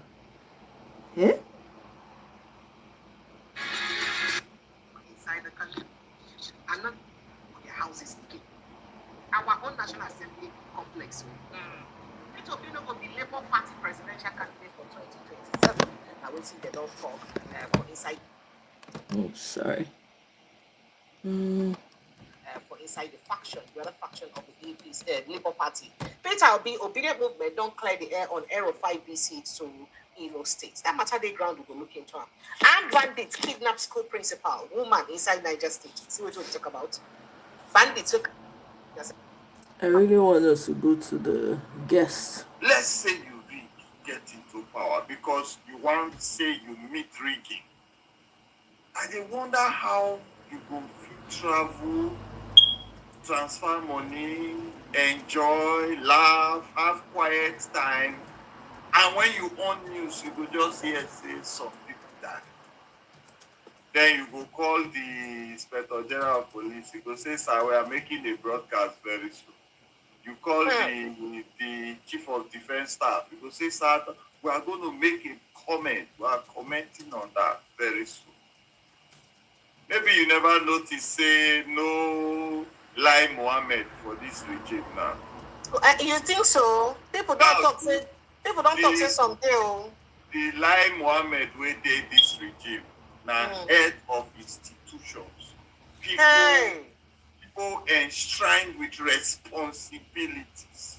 Judiciary, Senate, Legislature, House of Reps, Chief of Defense Staff, Army, Navy, Air Force, IG of Police, the other institutions like EFCC, NDLA, Mona remove that one. In fact, if I fit go find employment for NDLA, now I go.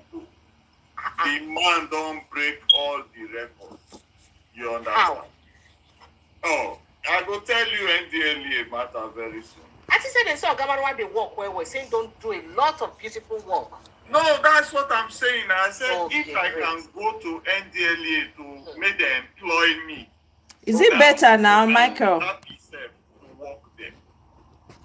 Other institutions are Trying now to, specific for because I notice it's blurry. area boy go stab somebody for Oshodi, collect him bag. I don't know Chief why. of Defense Staff go come dey make comment for that kind.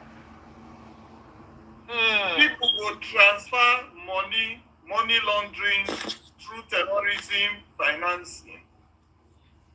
EFCC not see am, then go raid one hotel for Enugu, say they see Yahoo boys for them.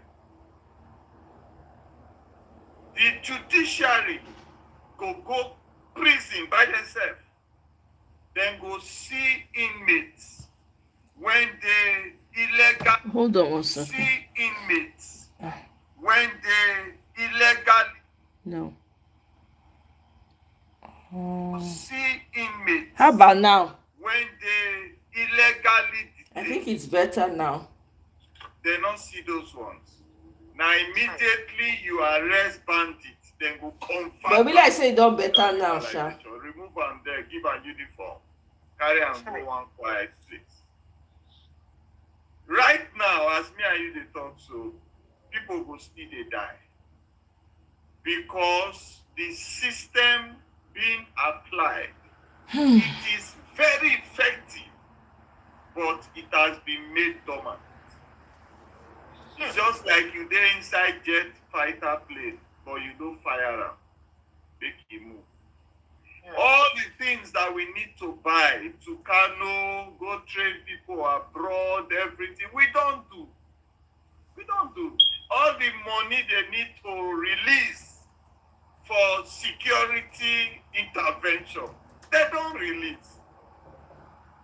But the implementation and accountability and governance, that is where the problem there. So the only reason why you need to survive for Nigeria now is to be a stooge under a godfather. Because the rain they fall from the godfather roof, now in stooges, there they reach. When they don't load their phone, then go jump into internet. Don't talk about government. Government is trying. What about Jonathan? What about Basanjo? What about... In that same evening, you go chat to Oga nothing, hey, market auto. You go send them 5 buy. Bam. Oga, you know, vex. You they try to talk something. Now they hear. When they come for platforms, they defend government or they tell people say when they criticize government. Say na payment they pay them. Now wait till they talk. You be journalist, Abi. Be like you be journalist. I be journalist. You they get your money from maybe adverts, legitimate things, adverts or something. Yeah. Me too, I they get my money from adverts or I go interview, I dey on salary. Why will I be fighting that the fuel price is stable? And even in this time, why will I be killing somebody that said the president is a criminal? When the same president call other presidents criminal and it dey online.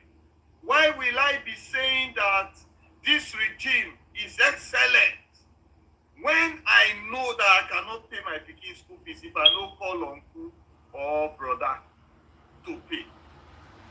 Why? The permutations are unreal.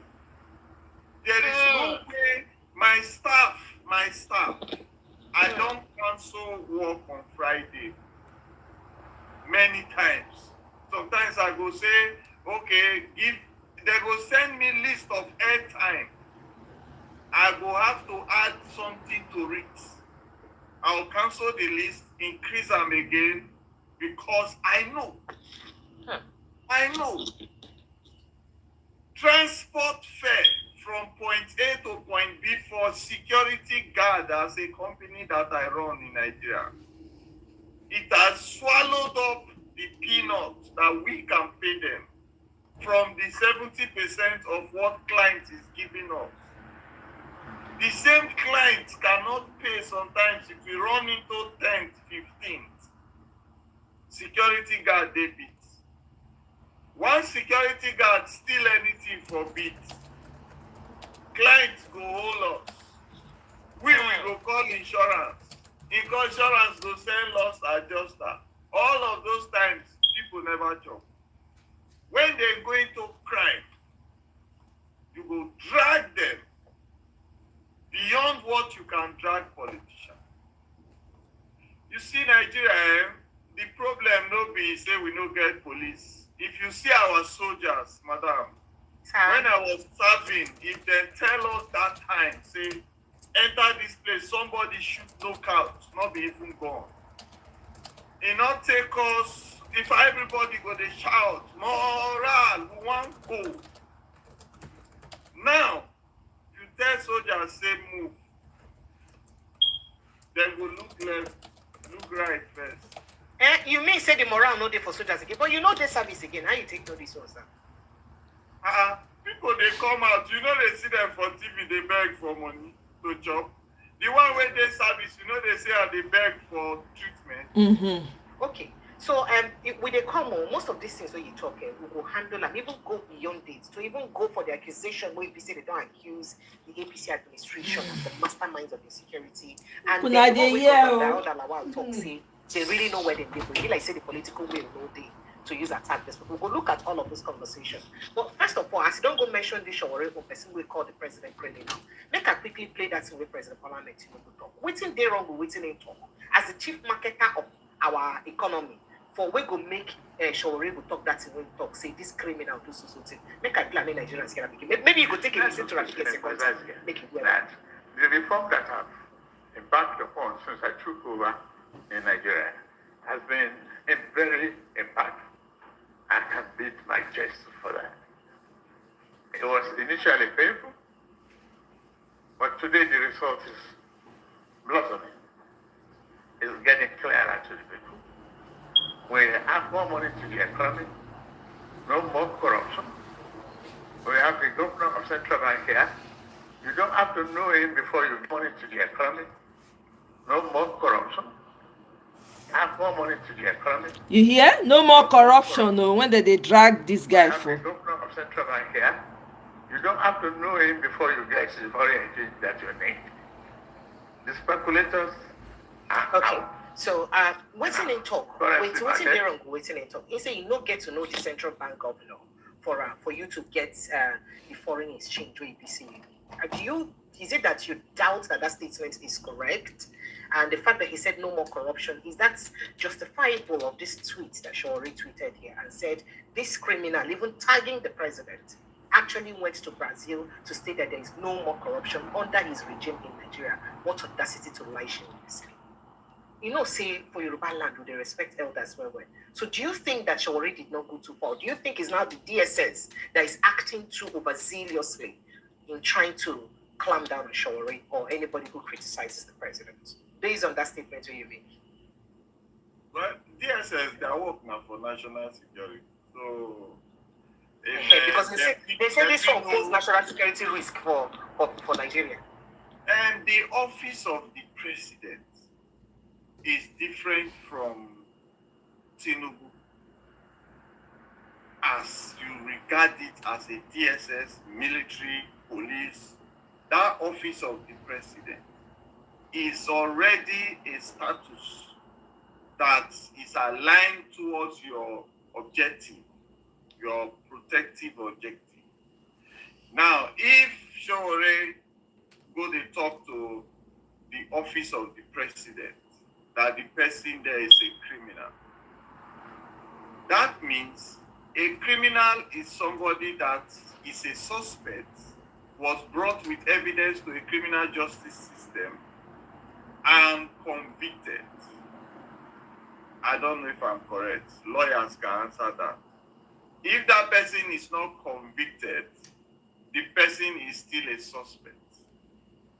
Now, the whole of the drug case during the election and all that could not come out appropriately, as in there was no conviction. US no convict them, say don't come back here, you are a criminal. Because they know say they are playing politics. Any political leader in any African country today, even in America, once you are aligned towards an advantage, every accusation towards you will be pended until that advantage has been fully utilized. So I read MSc Politics and International Relations. So you feel say what to make US they talk anything because they need, there is an advantage for them and that's why they just come. What happened to the Tucano where we buy? Wait. Before we bought that Tucano, they said there was human rights abuses. This, that. We have to clear all those human rights abuses. What was negotiated when you were clearing the human rights abuses? If they say you have human rights abuse, they can't sell weapons to you. Why did they still sell? Bam! all the people dying innocently in Nigeria today, why have there not been a clampdown on international travel for Nigerian political leaders, government leaders? Why no clamp down to say, go back to your country and put it right? People are dying. Bam. Because there are negotiations at every point. I hope Christopher is there The world listening. can negotiate with lives, but there are global advantages that should be taken. That is why Nigeria does not have appropriate negotiations towards certain issues. So if we put Tinubu as a criminal, that means even the criminal justice system in Nigeria is complicit. Yep. Because they're supposed to profile everything before he got there into power. When he don't reach there into power, sworn in as president, what you say towards him must be limited because he's holding an office. In America, people still insult the president. I don't know if you people don't see it on the news. Citizens of America, they still insult the president. So, Is it arrest now? no be una matter now we dey talk. Na our matter we dey talk. Exactly. So when Stick he to the reached to facts. the point where Showore is saying that if there are other people that have evidence, they can bring it out. Where are the evidence to portray him as a criminal? So to me, everything is suspect. But one thing I want to tell Showore is this. All the politicians in Nigeria, they are in the same caucus, except a few of them. If I call Precious today, I go tell Precious, say, where you dey now, SDP. Please, can you port to PDP and make it a public something? SDP go the whole meeting. Immediately SDP the whole meeting, Precious go bank table. No, I disagree. I'm leaving. Everybody go the whole arm. I'm leaving. That's why I like APC. He's going to APC. Three other people when don't send them like 20 million. They go stand up. They are following him to where? APC. At the end of the day, when they port to APC, what they expect to get for the benefit of their people will be distracted into the political quagmire. So before you know what's happening, Nigerian politicians right now are trading Nigerians as the currency of survivability. So a governor will tell you, say there's nothing he can do and people are dying. A politician, when people vote into power, will not remember the people again until it is 4 years' time. There is a gap. There is a very dark gap, Precious. That gap is something that Nigerians need to populate and take over. Not by protest. Not by protest. The people with the buttons that construe this slave trade we are doing in the country, they are with us. So you feel saying a slave trade will be inside this country? We are. The military, somebody just talked about 15 years now. Say military supposed to serve 15 years. But he hit his stick. And that is all. What does the judiciary do to ensure that the system in the military meets global standard, which is dynamic? Because the military was created and fully enshrined when Nigeria had the civil war, and the only thing the military was doing was to protect us against Bakassi and which other countries. Guys, please permit me. I need to change devices. This battery is running low. I don't want it to just go out like that. I switch device for now so that I will continue to watch am for here. Whew.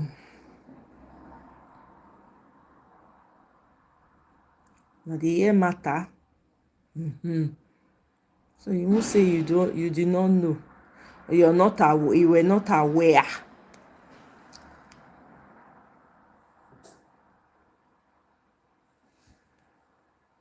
Okay.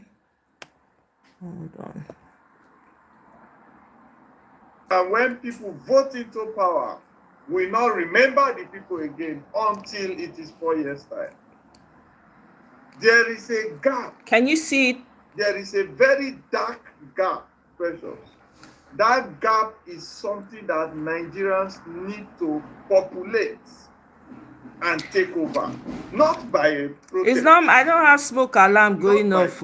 Smoke alarm battery. Nah, not from here. I mean, from the guy video. Slave trade we are doing in the Kenny, country. it's not mine. They are with us. So you feel saying a slave trade within inside this country? We are the military. Somebody just talk about 15 years now. Say military supposed to serve 15 years, but he hit his stick, and that is all. What does the judiciary do to ensure that the system in the military meets global standards, which is dynamic? Because the military was created and fully enshrined when Nigeria had the civil war, and the only thing the military was doing was to protect us against Bakassi and which other country again where would they fight. Then we start going for peacekeeping, ECOMOG. ECOMOG was hijacked by United Nations to turn to UN peacekeeping. Bam! ECOMOG, our own, we carry and give UN, they give us blue beret. It turned to UN peacekeeping. Now they collect the glory. Now, all of those things, what our soldiers know is peacekeeping, fighting with Bakassi people, and helping the internal failure of the police. So, when it comes to Boko Haram and terrorism and non-state actors, you're supposed to review the terms and conditions of service to motivate the personnel. So we're not going to use that same I want that you use fight ECOMOG and peacekeeping, use fight Boko Haram, and I suppose, review the terms and conditions and modus operandi so that it will be different to meet the needs of that money. If I am selling water now, I have boreholes, I sell water. I have trailers that carry water. The safety procedures and approvals I will need will be different if I have a petrol station. I'm selling gas. I'm patrolling with a tanker. Different safety conditions. Right now, the process in Nigeria to be able to explode into crisis anywhere is very volatile. There is no more ember month. You'll say, ember month don't reach, so everybody mind themselves. No more. Right now, from January to December, you are talking even of Katsina. It just happened in Edo State. Are you not aware? Yes, I am. New transport company that was just established in Edo State. Tell me if we have a transport company that just established in this time, that vehicle is not even supposed to have camera to even see what is going on.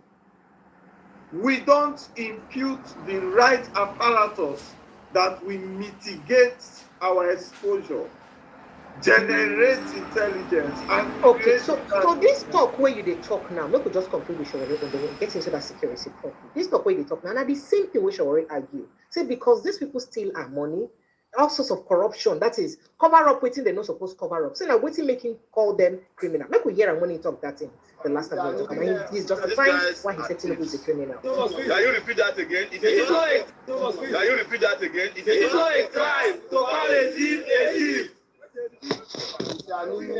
These guys are thieves. Governors are thieves. Senators are thieves in this country. House of Rep.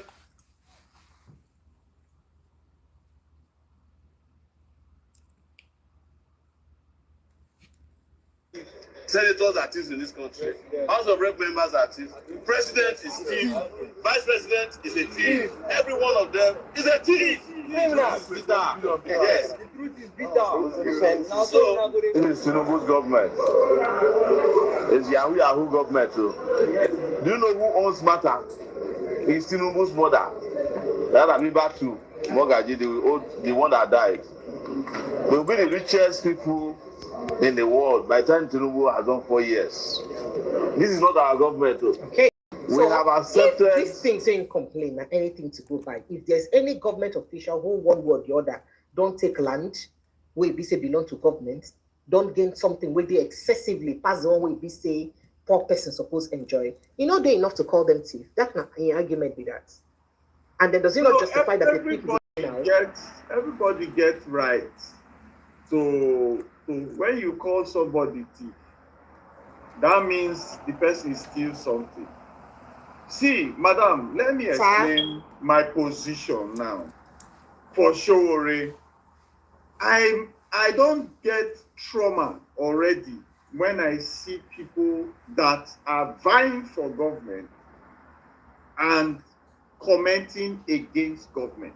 Now, one of the things that if a neutral person come now and say this, I will put it on my Facebook. Because these same people where they power now, Precious, from years back, they were also on the streets. Oh, they said worse too, and now they're doing worse. They were also on the street talking against the government. Now they're in government, they are doing worse. How are we sure if Sowore becomes president that he will not be worse? So I am skeptical to carry comments from people that are vying for office. They told Malami, all the people that were sponsoring terrorism and the organizations that were sponsoring terrorism. He came on air to say, I have the list. The next thing, his name joined the list of people vying for president. The next thing, that list that he had, he didn't hand it over to the next incoming. We got to hear he got 100 million to pay for 4. So all of them, be careful when they start talking. Instead, analyze it independently. Look for your guests. You have a wonderful guest list. I want Nigerians to hear from Nigerians that don't have interest. Political interest. Those that have interest, they are singing the same story that we hear before, and it's too traumatic for me. People have come out before to say Jonathan is a thief, is this, is that. The same people are in power now today, and the same people are still using that same slogan. We are tired of that slogan. Let me tell you what they should do. If you know that Tinubu is a thief, there is what we call WikiLeaks. There are different platforms to carry the evidence and boom it everywhere. Different platforms. Even dark mode. There are so many platforms on cyber platforms where you can present the evidence. Let the people become the judge. So I am afraid to join Sowore to speak, because tomorrow is in power. 90% of those under Tinubu will now port. I've been suffering. They don't listen to me. This APC, they are terrorists, they are this. Everybody going to say, yes, yes, I'm going to join Sowore. Sowore will receive them. They will form another government. And their sins will be forgiven. All right, so let's get straight down to the security issue. A lot of things that happened for security recently, but one of the biggest incidents we don't happen about insecurity. I mean, apart from about 300 people will die for your water for Benue State, and in less than 3 weeks after that death, 27 people died for inside Bukos for Plateau State. The president still today. And the president never addressed that. I don't know whether I don't hear them respond about that particular death, you know. And then apart from that, other deaths don't happen.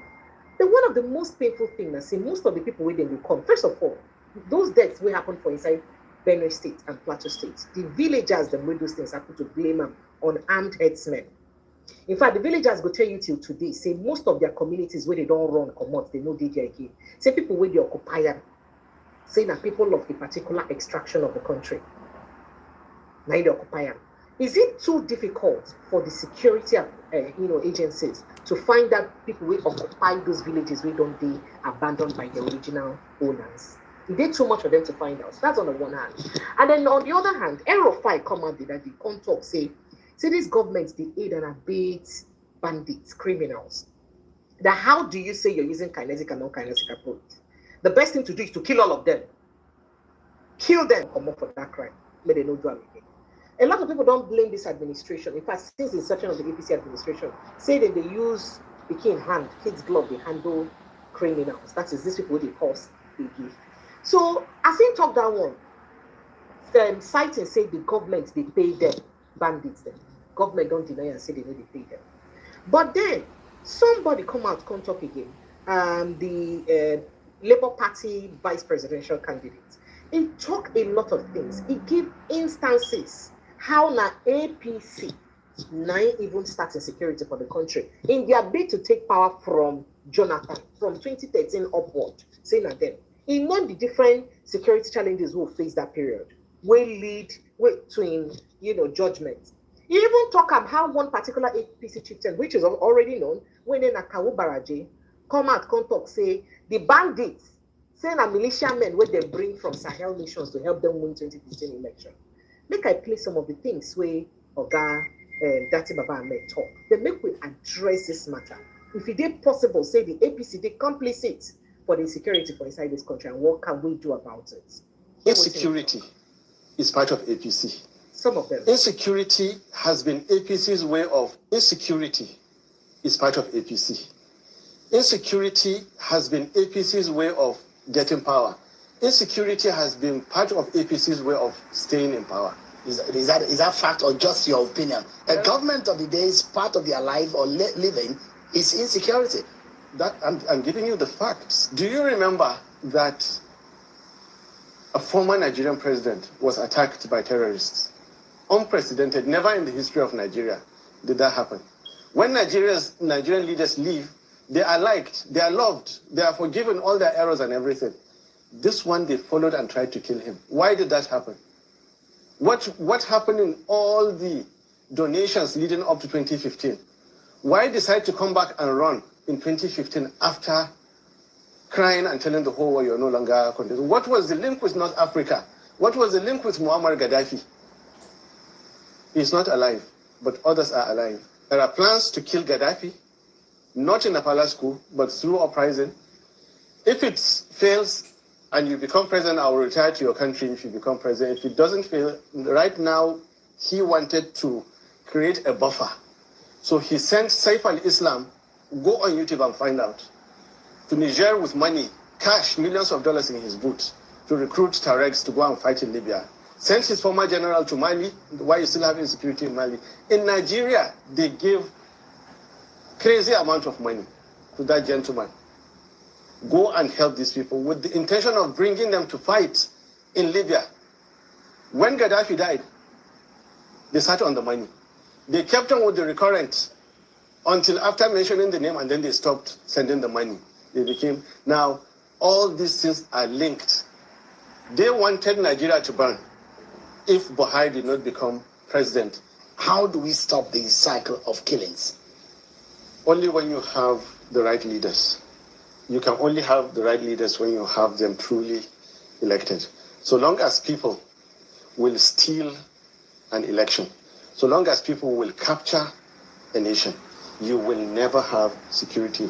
Most important, most drastic, most horrific is that when that group of people use the tools of insecurity like we have seen in 2015, and it worked, and they achieved what they wanted.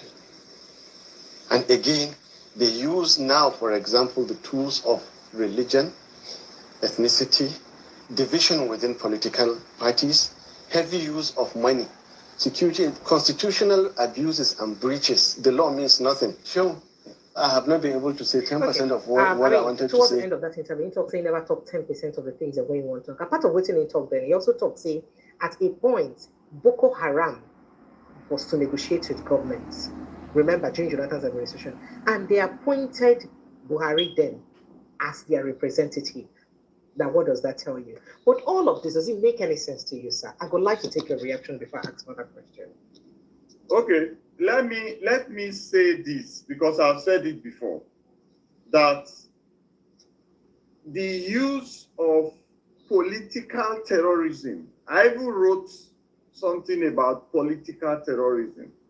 Terrorism itself, it's a strategy to create fear and intimidation in a set of people. Whether you kill some of them, you bomb, that's why in terrorism you don't kill one person or others. You make sure the numbers are large, the destruction is large, you know. Now, To create fear. when we started to get politics, remember Nadeco, all those people that were being locked up that time, that they were coming to protest against military regime.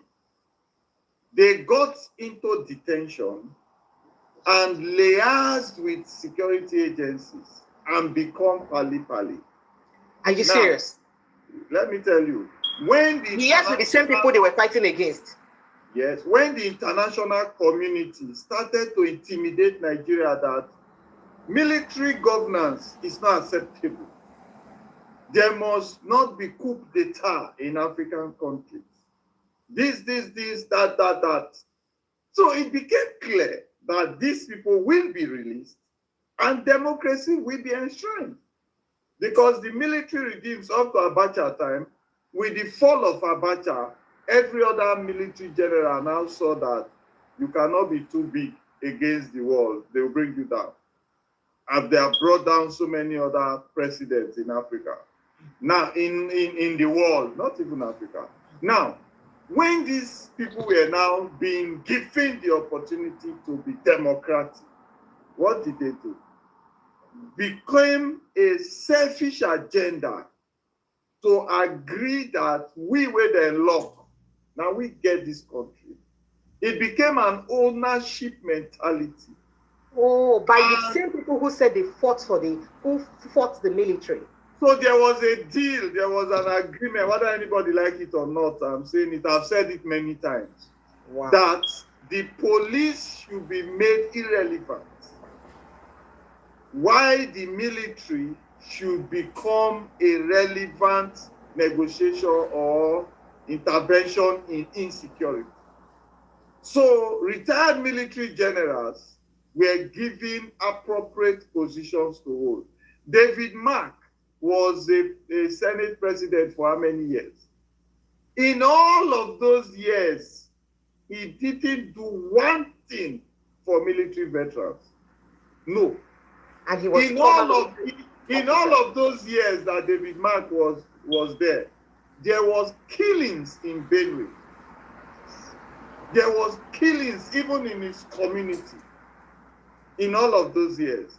Because the power to react is not in your hand that is in power. The power to react is in the hands of those that gave you power. So who be the people who give them power? There are people in Nigeria that took over the democracy as a personal entity. And whether you are where is Wike now? He's in Abuja. He has closed down Port Harcourt, and they sent a military man there. You see how we use the military all the time? Now they are giving the state back to democracy. The same man is not in APC. That's why when you start saying APC, I'll just laugh. All those people you see in APC, many of them ported. Absolutely. And when they were porting, they ported with an agreement. They had an agenda. It's like, okay, First Bank, UBA, they do their analysis. They see that Precious and Roy, they have a lot of cabal in their account. They have clients, customers. Now, First Bank want to snatch us from UBA.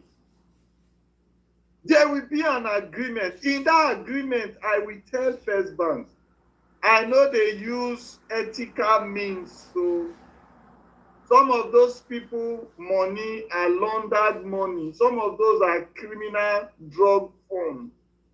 So how do you hide it in UBA? This is how I hide it. They will poach me from UBA to come to First Bank with all those my monies to increase their bottom line, not looking at the unethical means. So when parties want to poach a politician, they don't go for the intellectual. They don't go for the sincere and honorable. They don't need you. They go for those that can do like this, and there will be fire burning in Benue immediately. They go for those that will make one phone call, and there will be kidnapping in Edo, Auchi, Bini Road, Kaduna, Abuja Road, kidnapping. But is that not criminal? Is that not criminal? Is that not an act of criminality?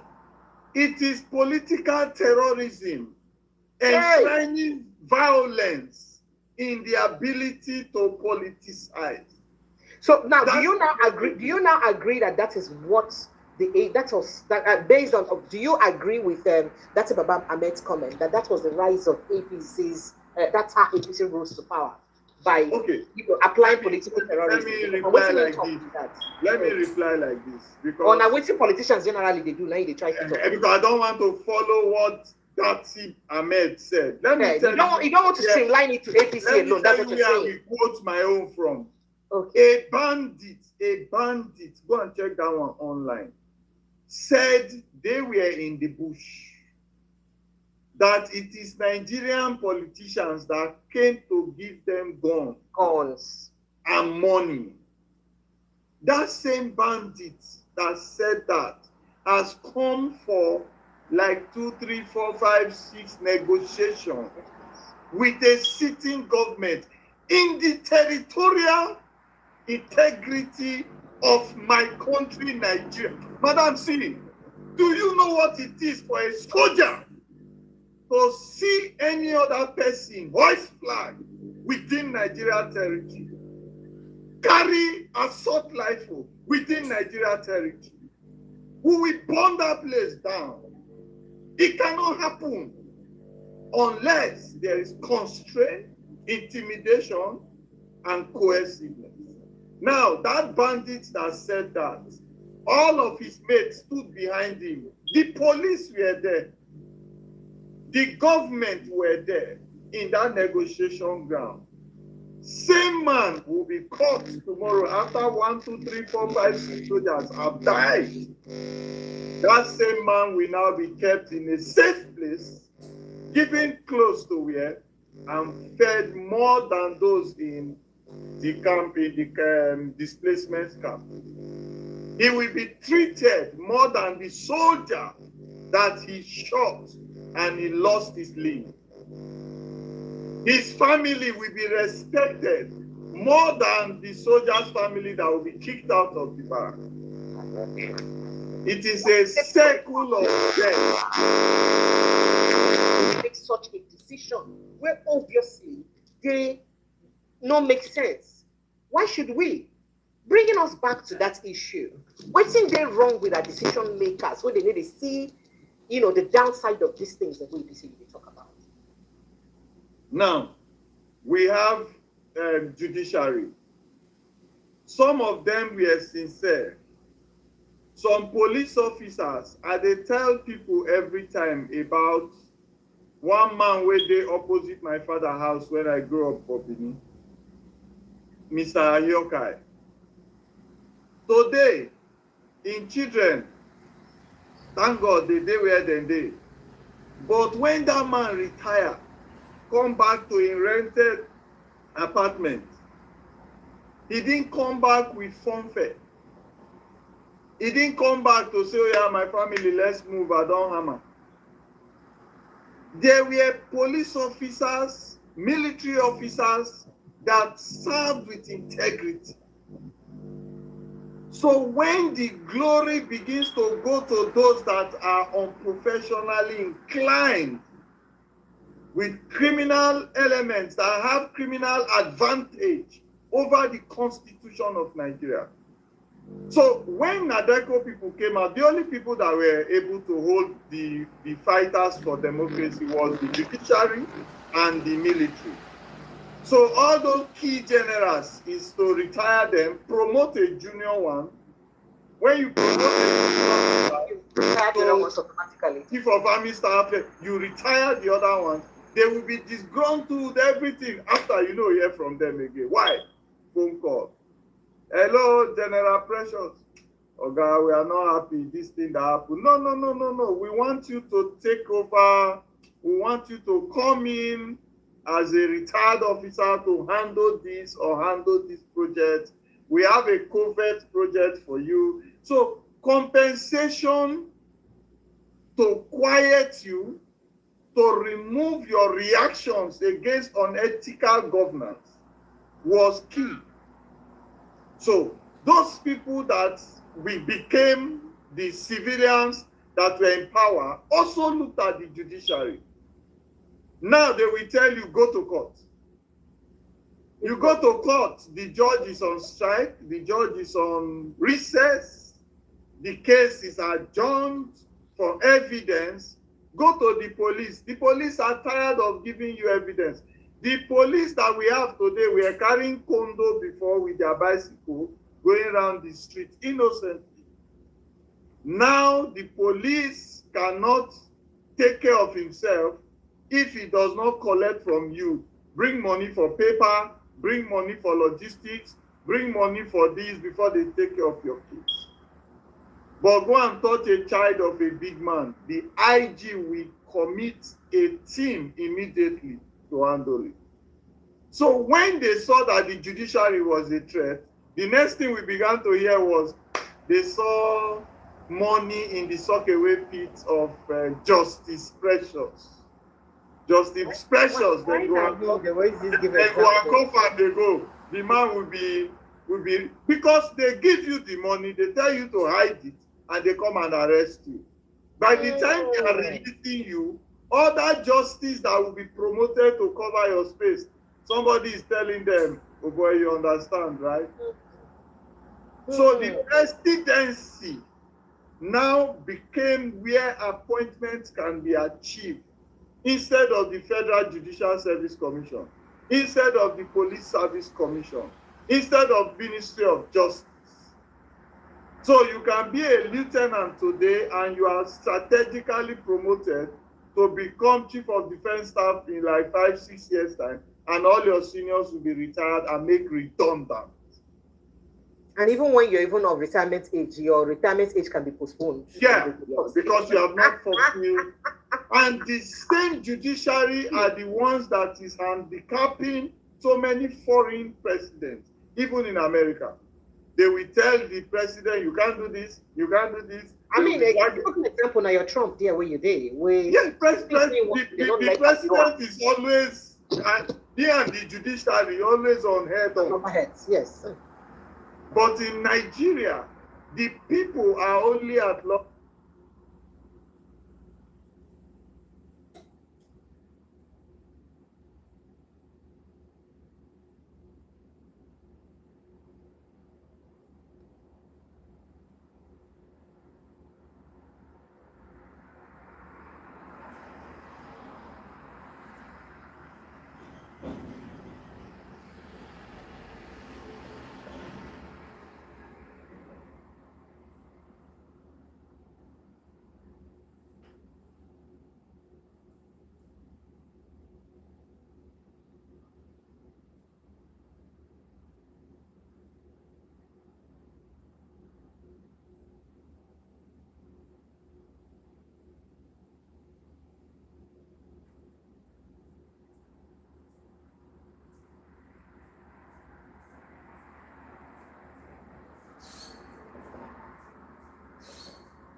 Oh my goodness. I am so sorry, guys.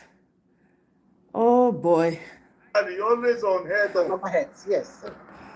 But in Nigeria, the people Oh are boy. only at loggerhead with Okay, I'm gonna the All right, so government is their safe haven. I'm going so going to back to the question. pause this Is for there- now and is there end this safe live So so I going can back to start the question. again. Is their safe haven? Is their I'm gonna pause this. I'm gonna play a second. I'm so sorry. Sorry for the break in transition, no, my people. I'm very, very sorry. Let me start. I'm gonna start it as a part 2 because this one it is the part that has no words is a is a lot. All right, I'm gonna start all over from part